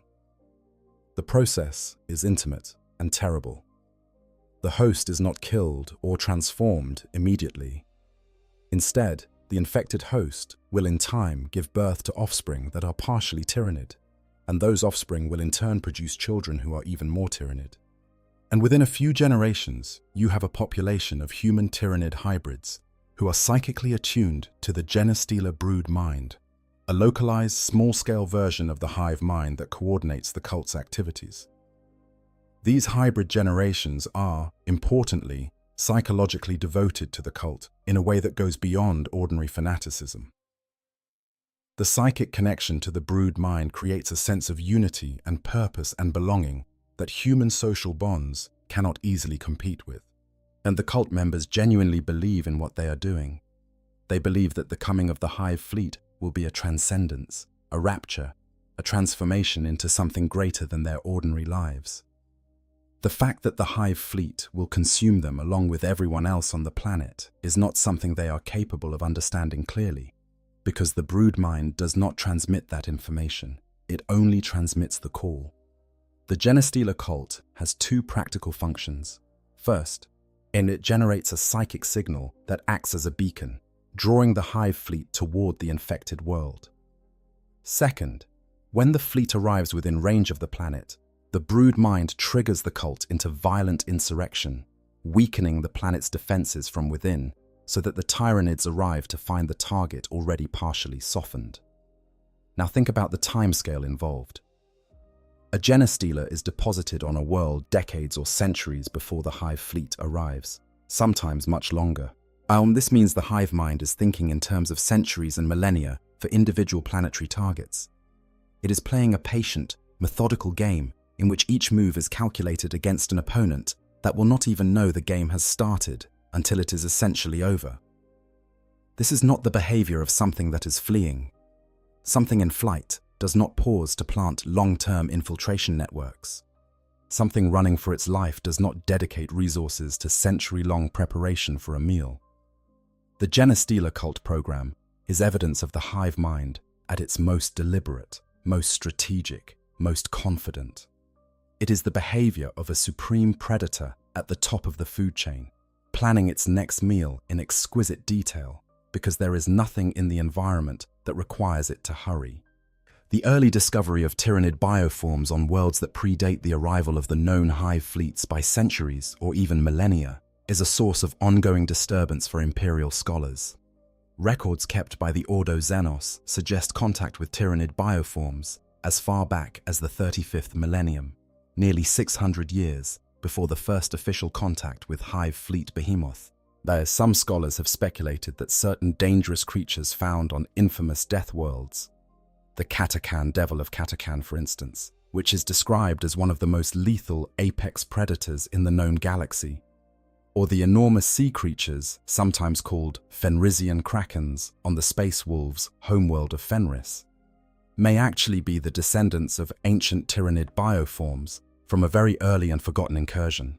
If that speculation has any truth to it, then the tyrannids have been probing the Milky Way for a very long time, not fleeing into it, probing it, testing it, sending ahead their most adaptable and self-sufficient organisms to feel out the galaxy's defenses and establish bridgeheads that the main fleet could exploit when it finally arrived. The level of strategic patience this implies is itself a form of horror. The hive mind does not think in human timescales. A wait of 10,000 years between an advanced scout's deployment and the main fleet's arrival is not a problem for an entity that has been consuming galaxies for millions of years. The hive mind is patient because it has never had a reason not to be. It has never met an opponent that could threaten it on its own terms. Every civilization it has ever consumed believed, at some level, that it would be the exception, that it was different enough, strong enough, smart enough to survive the great devourer. None of them were. The early discovery of tyrannid bioforms on worlds that predate the arrival of the known hive fleets by centuries or even millennia is a source of ongoing disturbance for Imperial scholars. Records kept by the Ordo Xenos suggest contact with tyrannid bioforms as far back as the 35th millennium, nearly 600 years before the first official contact with Hive fleet behemoth. Some scholars have speculated that certain dangerous creatures found on infamous death worlds, the Catachan Devil of Catachan, which is described as one of the most lethal apex predators in the known galaxy, or the enormous sea creatures sometimes called Fenrisian krakens on the space wolves' homeworld of Fenris, may actually be the descendants of ancient tyrannid bioforms from a very early and forgotten incursion. If that speculation has any truth to it, then the tyrannids have been probing the Milky Way for a very long time, not fleeing into it, probing it, testing it, sending ahead their most adaptable and self-sufficient organisms to feel out the galaxy's defenses and establish bridgeheads that the main fleet could exploit when it finally arrived. The level of strategic patience this implies is itself a form of horror. The hive mind does not think in human timescales, and a wait of 10,000 years between an advanced scout's deployment and the main fleet's arrival is not a problem for an entity that has been consuming galaxies for millions of years. The hive mind is patient because it has never had a reason not to be. It has never met an opponent that could threaten it on its own terms. Every civilization it has ever consumed believed, at some level, that it would be the exception, that it was different enough, strong enough, was smart enough to survive the Great Devourer. None of them were. Consider also that a crashed tyrannid bioship was discovered on a world called Nusquam Fundamentibus in 937 of the 41st millennium. An examination revealed it had been there since approximately the 34th millennium, roughly 600 years before Hive fleet behemoth's arrival. The Inquisition's analysis of this discovery was deeply unsettling. The possibilities were numerous and all of them were disturbing. And either that ship was an advanced scout from an early and defeated incursion that no records survive of, or it was a deliberate plant, a single organism of exceptional resilience and longevity placed on that world to sleep and wait and generate a psychic beacon at some future signal. Or, and this is the interpretation that makes the most experienced inquisitors lose sleep, it is evidence that other dormant tyrannid organisms are salted throughout the galaxy in similar states of suspension, and waiting for a fleet to arrive and wake them. The Milky Way, in other words, might already be more thoroughly infiltrated than anyone suspects. Not just the known Genostealer cults, who spread the Imperium tracks imperfectly. Not just the isolated incidents of early tyrannid contact that can be attributed to small advanced scouts, but deep sleep organisms planted on worlds across the galaxy thousands of years ago, indistinguishable from the local ecology, or waiting for the right frequency of the hive mind to reach them and call them awake.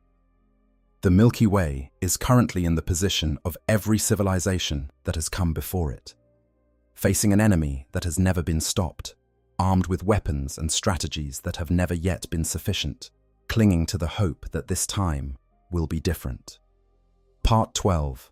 The Fourth Tyrannic War and What Comes Next. We are, according to the current timeline of Warhammer 40,000, in the midst of the Fourth Tyrannic War. And in some ways, the current state of the conflict illustrates perfectly why the law's answer to the question of what the hive mind is fleeing is so important. The Fourth Tyrannic War began in the Era Indomitus, the period that follows the opening of the Great Rift and the return of Primarch Rabut Guilliman to lead the Indomitus Crusade. And after the apparent defeat and massive losses suffered by Hive fleet Leviathan at Baal, where the Great Rift swallowed a significant portion of the fleet, the Imperium cautiously began to believe that the worst of the Leviathan threat might have passed. It had not passed. Hive fleet Leviathan had absorbed its losses, grown from the biomass of consumed worlds, and returned with 3 new massive tendrils attacking the galaxy's western reaches in a coordinated assault that the Imperium was not positioned to counter. The tendrils were named Nautilon, Promethor, and Grendulus by Imperial scholars, and they attacked from both above and below the galactic plane simultaneously, in a move that demonstrated the hive mind had learned from every previous engagement and adapted accordingly. The hive mind learns. It always learns. Every defeat is data. And every successful tactic used against it is information that gets processed and integrated into the next generation of bioforms. This is the aspect of fighting Tyranids that the Imperium finds most demoralizing on a strategic level. Not just that the swarm is enormous, but that the swarm gets harder to fight every time you fight it. Yet the biological adaptation that allowed the Second and Third Tyrannic Wars to produce Tyranid organisms that specifically countered the weapons and strategies used against them in the First Tyrannic War is well documented. The Imperial Guard learned this lesson painfully at numerous engagements, including Tarsis Ultra, where a strategy that worked once against a Hive ship was anticipated and countered the second time it was attempted. The Fourth Tyrannic War is, by the standards of 41st Millennium conflicts, going poorly, not catastrophically. The Imperium is still fighting, the galaxy is not yet consumed, but the strategic picture is bleak. Hive Fleet Leviathan, now larger than any previous encounter with it, is driving toward Terra. The Astronomicon burns as brightly as ever. The Emperor's dying while still sustaining the psychic lighthouse that guides Imperial ships. And that same lighthouse that guided the Tyranids here in the first place continues to call to them, like a candle calls to everything that navigates by light. Other Hive fleets are active throughout the galaxy. Hive Fleet Gorgon, which destroyed itself against the combined forces of the Tau Empire and the Imperial Guard, left splinter fleets that continue to plague the eastern fringe. Hive Fleet Hydra operates using unusual swarm coordination tactics that have not been fully analyzed. And Hive Fleet Kronos, a particularly unusual fleet, noted for its exceptionally powerful shadow in the warp, seems specifically engineered to combat psychers and chaos influences. Hive Fleet. Jormungandr uses tunneling organisms to strike from underground. Hive Fleet Tiamat has done something even stranger. It has not consumed the world it occupies, but instead appears to be building something, using the biomass of that world for purposes that the Imperium does not yet understand.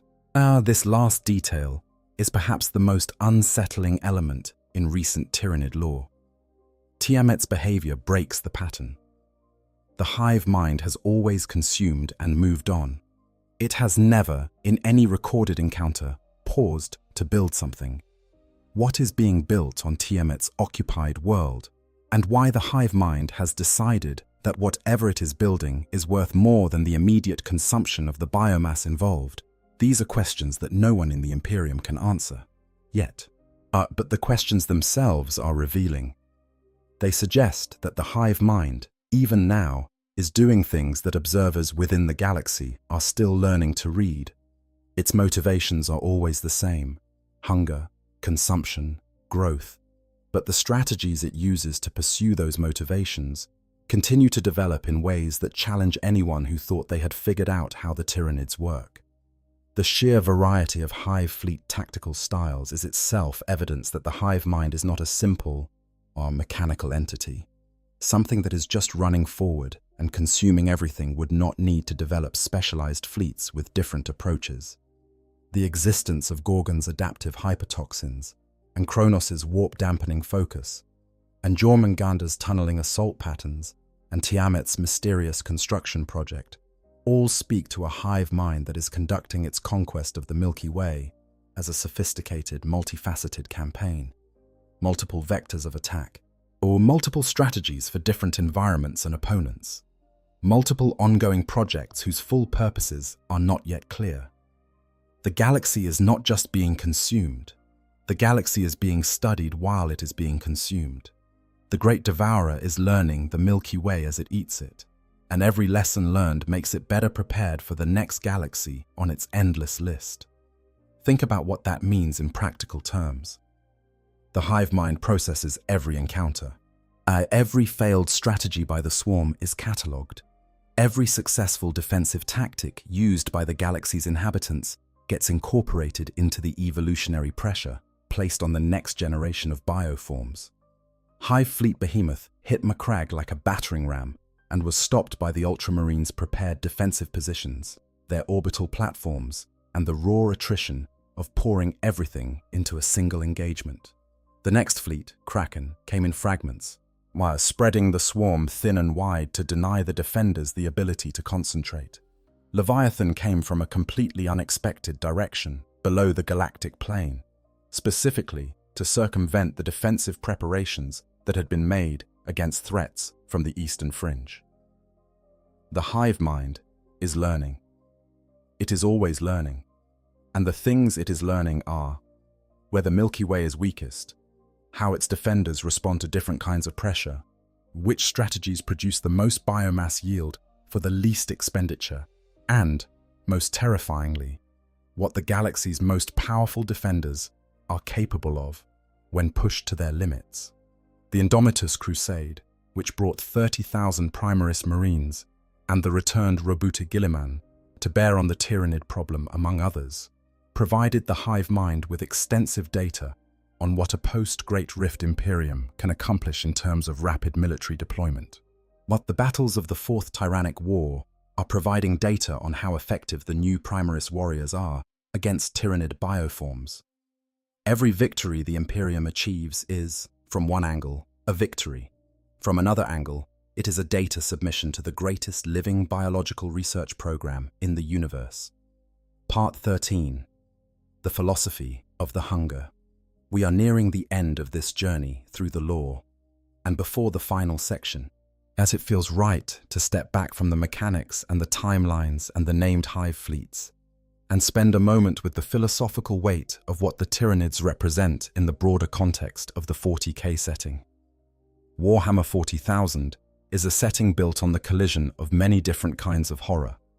There is the body horror of the Tyrannids, yes, the biological wrongness of organisms designed to consume rather than to coexist, the visceral revulsion of watching something that was once a person be processed into protein.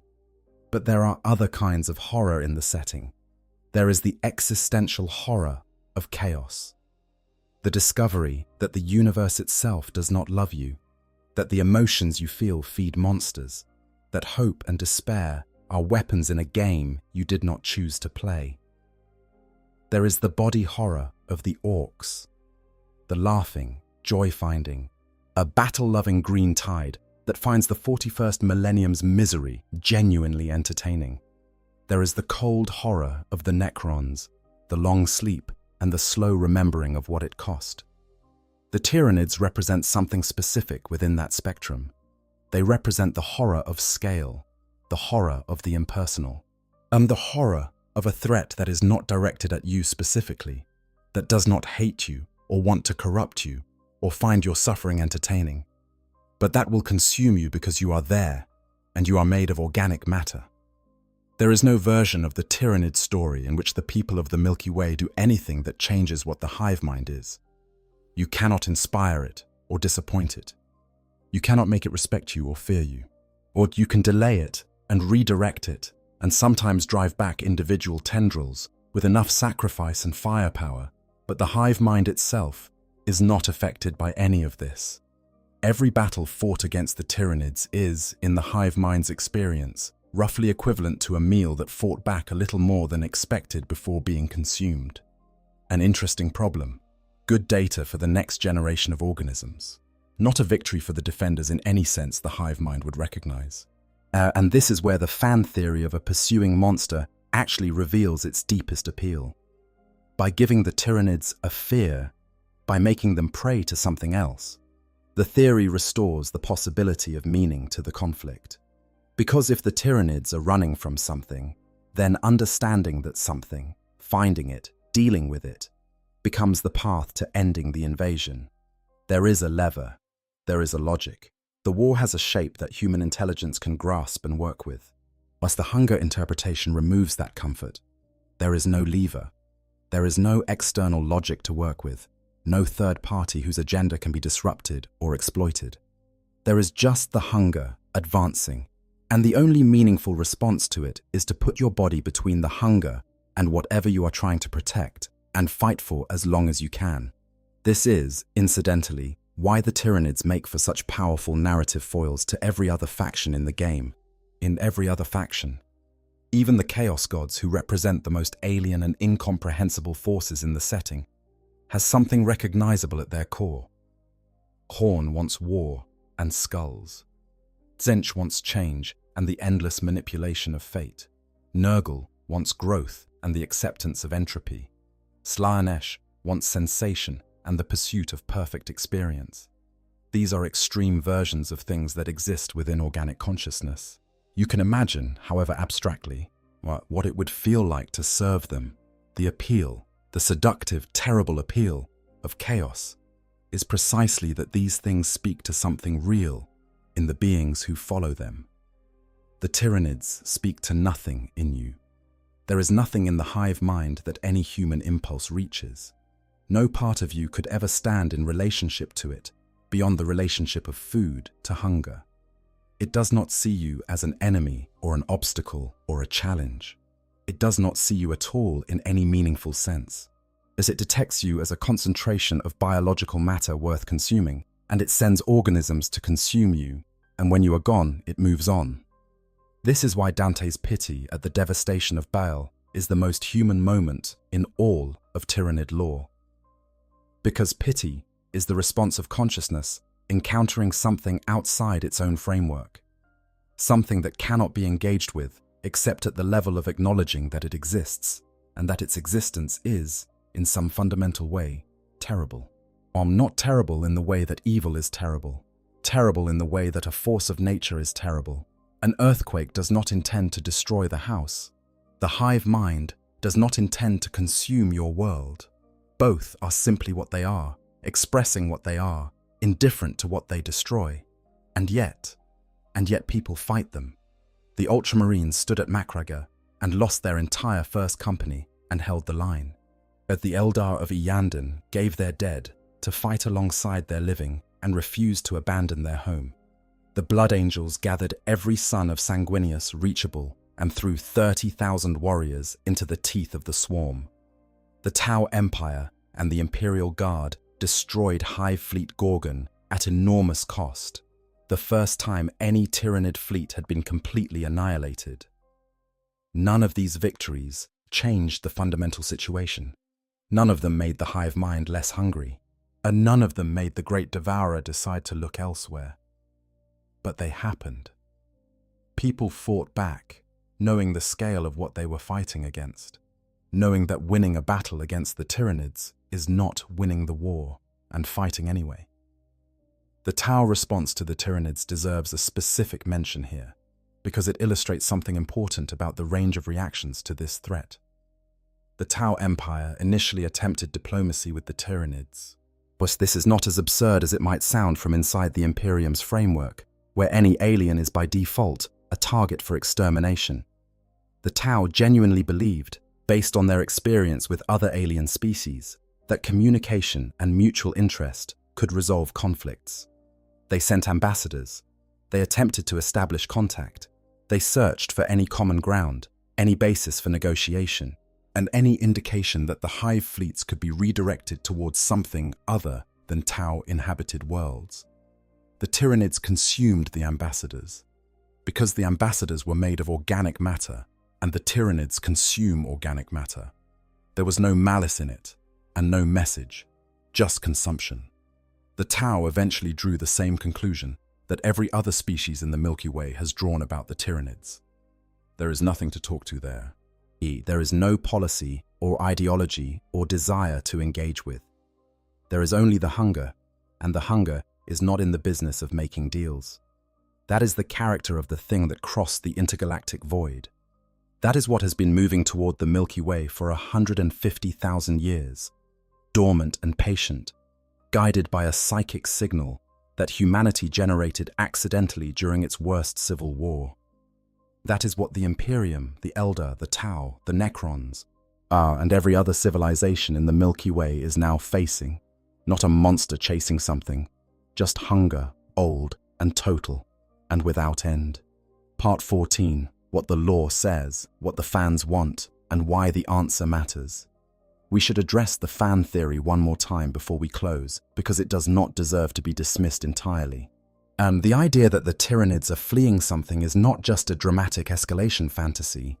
It reflects something real and important about the way people engage with lore, and what they find meaningful in it. The fleeing something worse theory is appealing because it transforms the Tyranids from a force of nature into something with a past, something with a story. The hive mind, as canonically described, has no past in the narrative sense. It has history, a long history of consumption, but no story, because story requires perspective, and the hive mind does not have perspective in the way that story requires. There is no version of events in which we hear from the hive mind's point of view, because the hive mind does not have a point of view that could be communicated in any format a human audience could process. The fleeing something theory gives the Tyranids a perspective. It makes them the prey of something worse, in which humanizes them in a very specific way. It places them in the position of a person running from a monster.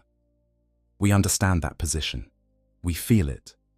The Tyranids become, in this version, something that we could conceivably root for, not to win, not to consume the galaxy, but to survive.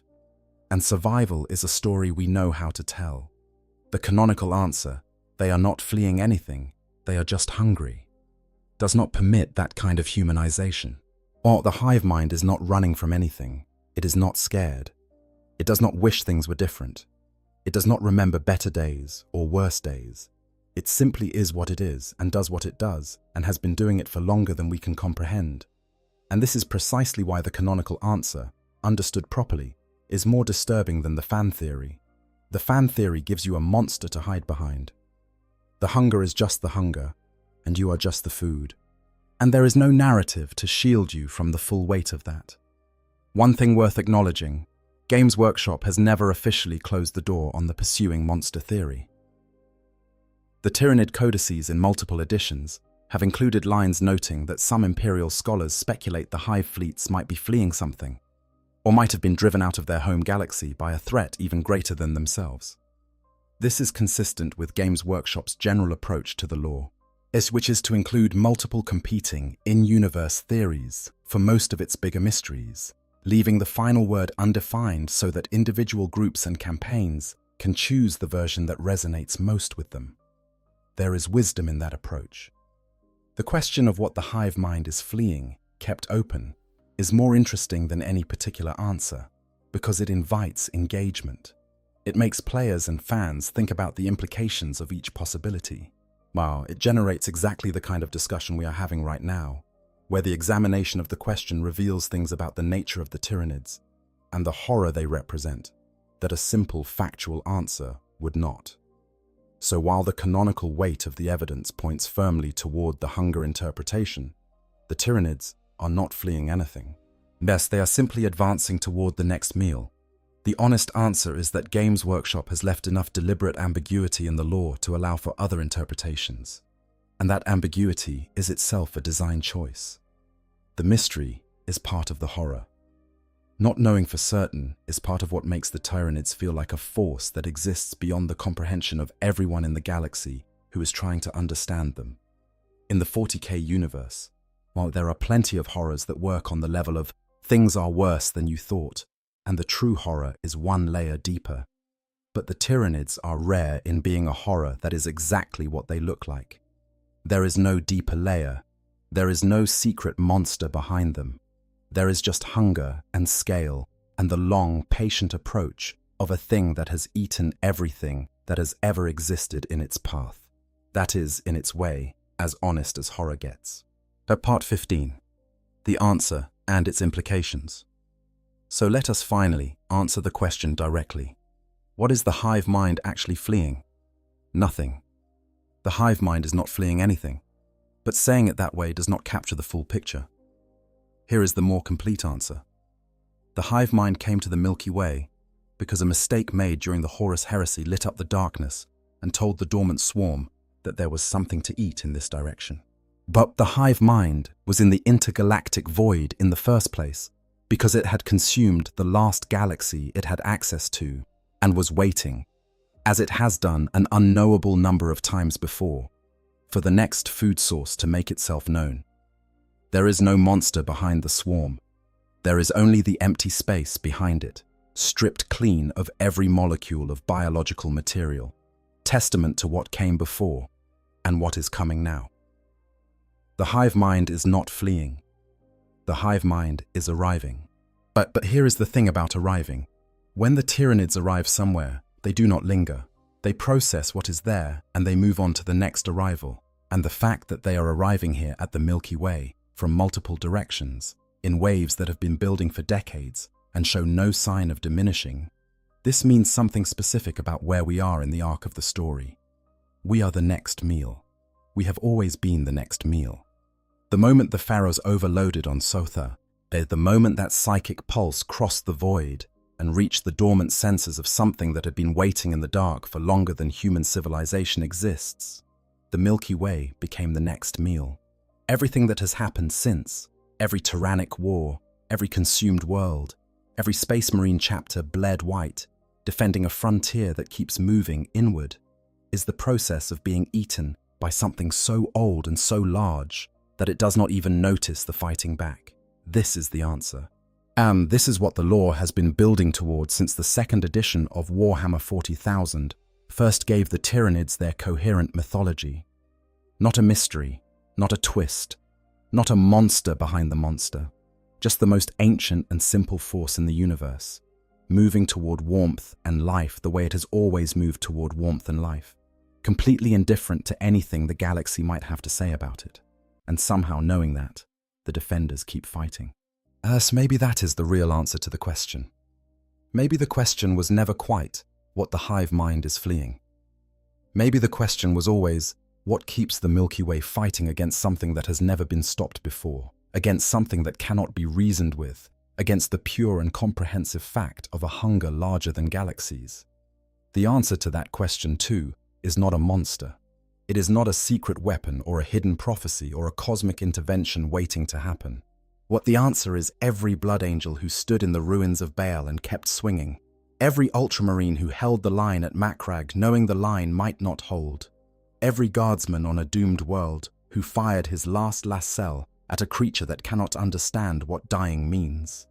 Every nameless individual in 100 unnamed battles against the swarm who chose, for whatever reason, and whatever remained of whatever they had left, to resist. Not enough to win, maybe never enough to win. But enough to matter, in the way that anything matters when you are fighting something that does not know the concept of mattering. That is the tragedy and the defiance, and the strange, grinding, persistent hope at the heart of the Tyranid story. Not the hunger, not the scale, not the ancient patience of a thing that has consumed 1,000 galaxies and is perfectly willing to consume this one too. The hope. The stubbornly, defiantly, as perhaps catastrophically irrational hope that this galaxy is the one that does not fall. Closing. And there it is. The full picture of what the hive mind is actually fleeing, which is to say, nothing that is chasing it. Nothing behind it at all except the evidence of what it has already done.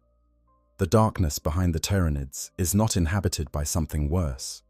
It is simply the quiet that follows consumption, as the silence of dead worlds and empty star systems, and the faint residual warmth of something that once had life in it, stretching back through the intergalactic void through one galaxy, and then another, and perhaps another still. A trail of feeding going back further than anyone in the Milky Way can see clearly. The fan theory of a pursuing monster is a good story. It hits the right notes of escalating horror. But the canonical story is, I think, better.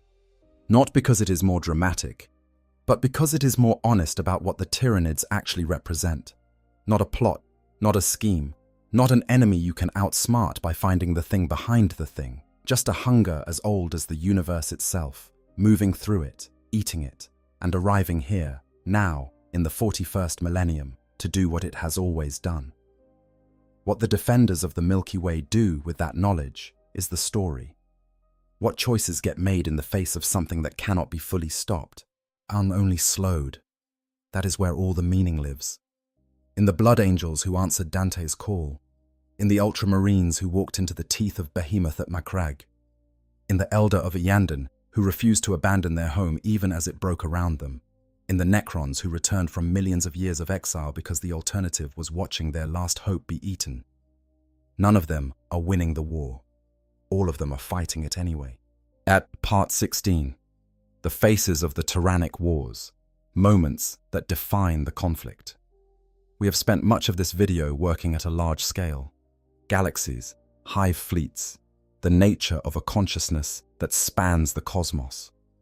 But the war against the Tyranids is also made of small moments, individual choices, specific battles where individuals and small groups of people did things that mattered in ways that the hive mind cannot measure but history records anyway. These moments are worth spending time with because they are the human texture of a conflict whose scope otherwise becomes almost too abstract to feel. The fall of Tyran is the first recorded official contact, and it sets the emotional register for everything that follows.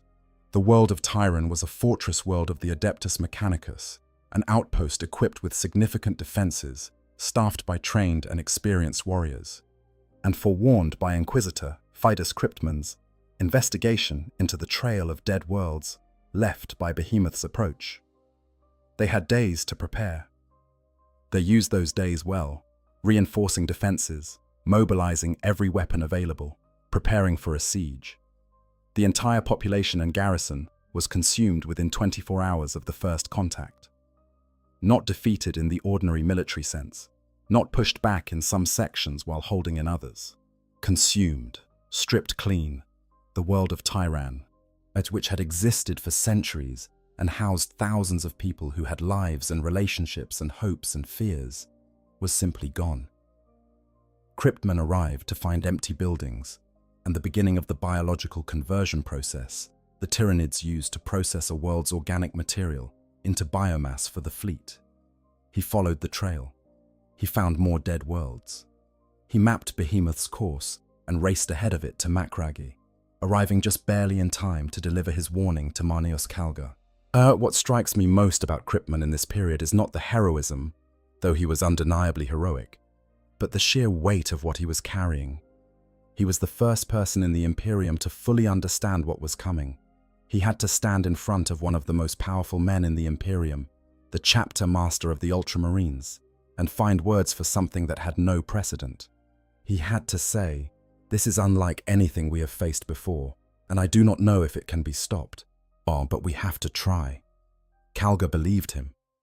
The Ultramarines fortified Macragge, and the battle that followed, the Battle of Macragge, became the defining struggle of the First Tyrannic War, a conflict so intense that the entire First Company of the Ultramarines, 100 of the chapter's most experienced and elite warriors, died to the last man in the fighting. These were not ordinary soldiers. These were transhuman warriors who had been fighting for the Imperium for decades or longer. They're veterans of hundreds of campaigns, masters of warfare in every form it took. They died to hold Macragge's polar fortresses against the weight of Behemoth's assault, buying time for the orbital defenses and the naval engagement overhead to finish breaking the Hive fleet's coherence. The First Company is gone. Their names are carved into the chapter's monuments. Their gene seed was recovered where it could be, but many of them died in circumstances where recovery was impossible. And the Ultramarines rebuilt, slowly, over the following decades. They are not fully recovered even now, from a gene seed lineage perspective. The victory at Macragge cost something that cannot simply be replaced. But Macragge held.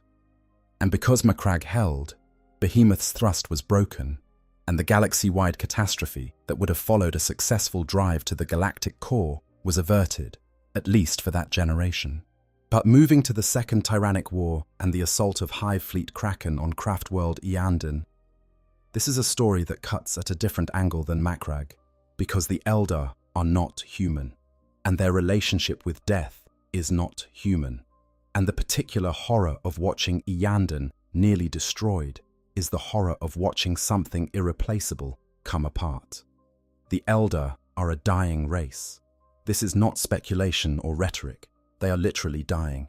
And the birth of the Chaos God, Slanesh, in the 30th Millennium destroyed most of their civilization, consuming the souls of billions, and leaving the survivors fractured across a handful of craft worlds, wandering cities in the void, doing everything they can to hold their culture together against the slow attrition of time and warfare and the psychic predation of Slaanesh, who continues to hunger for Eldar souls in the way that the Great Devourer hungers for biomass.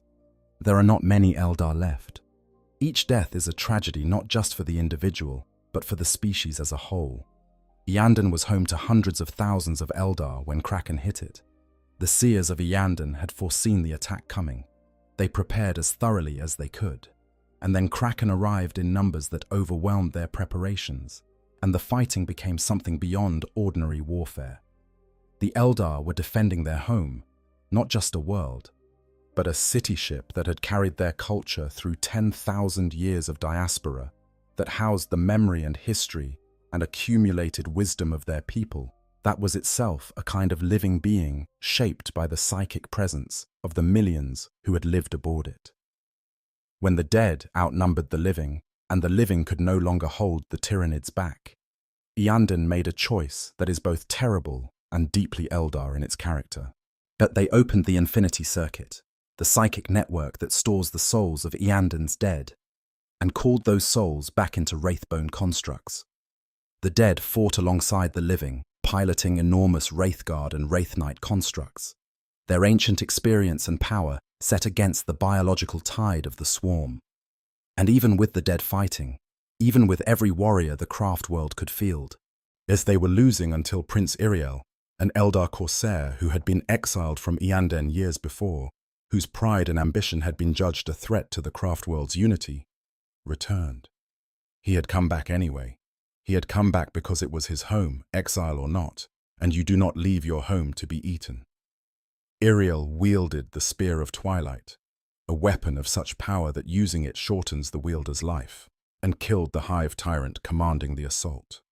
With the synaptic command severed, the swarm's coherence collapsed, and the surviving Eldar warriors cut through the disordered bioforms. Iyanden survived, but barely. The population that had been hundreds of thousands was reduced to tens of thousands. Even now, generations later, Iyanden is a place where the dead outnumber the living.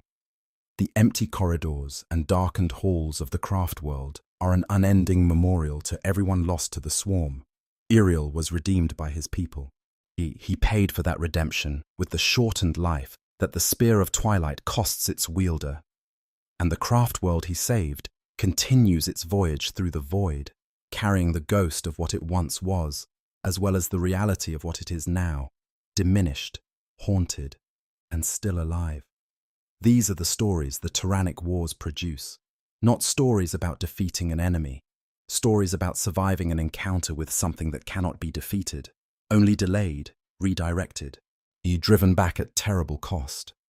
Stories about what people choose to do in the face of that particular kind of hopelessness.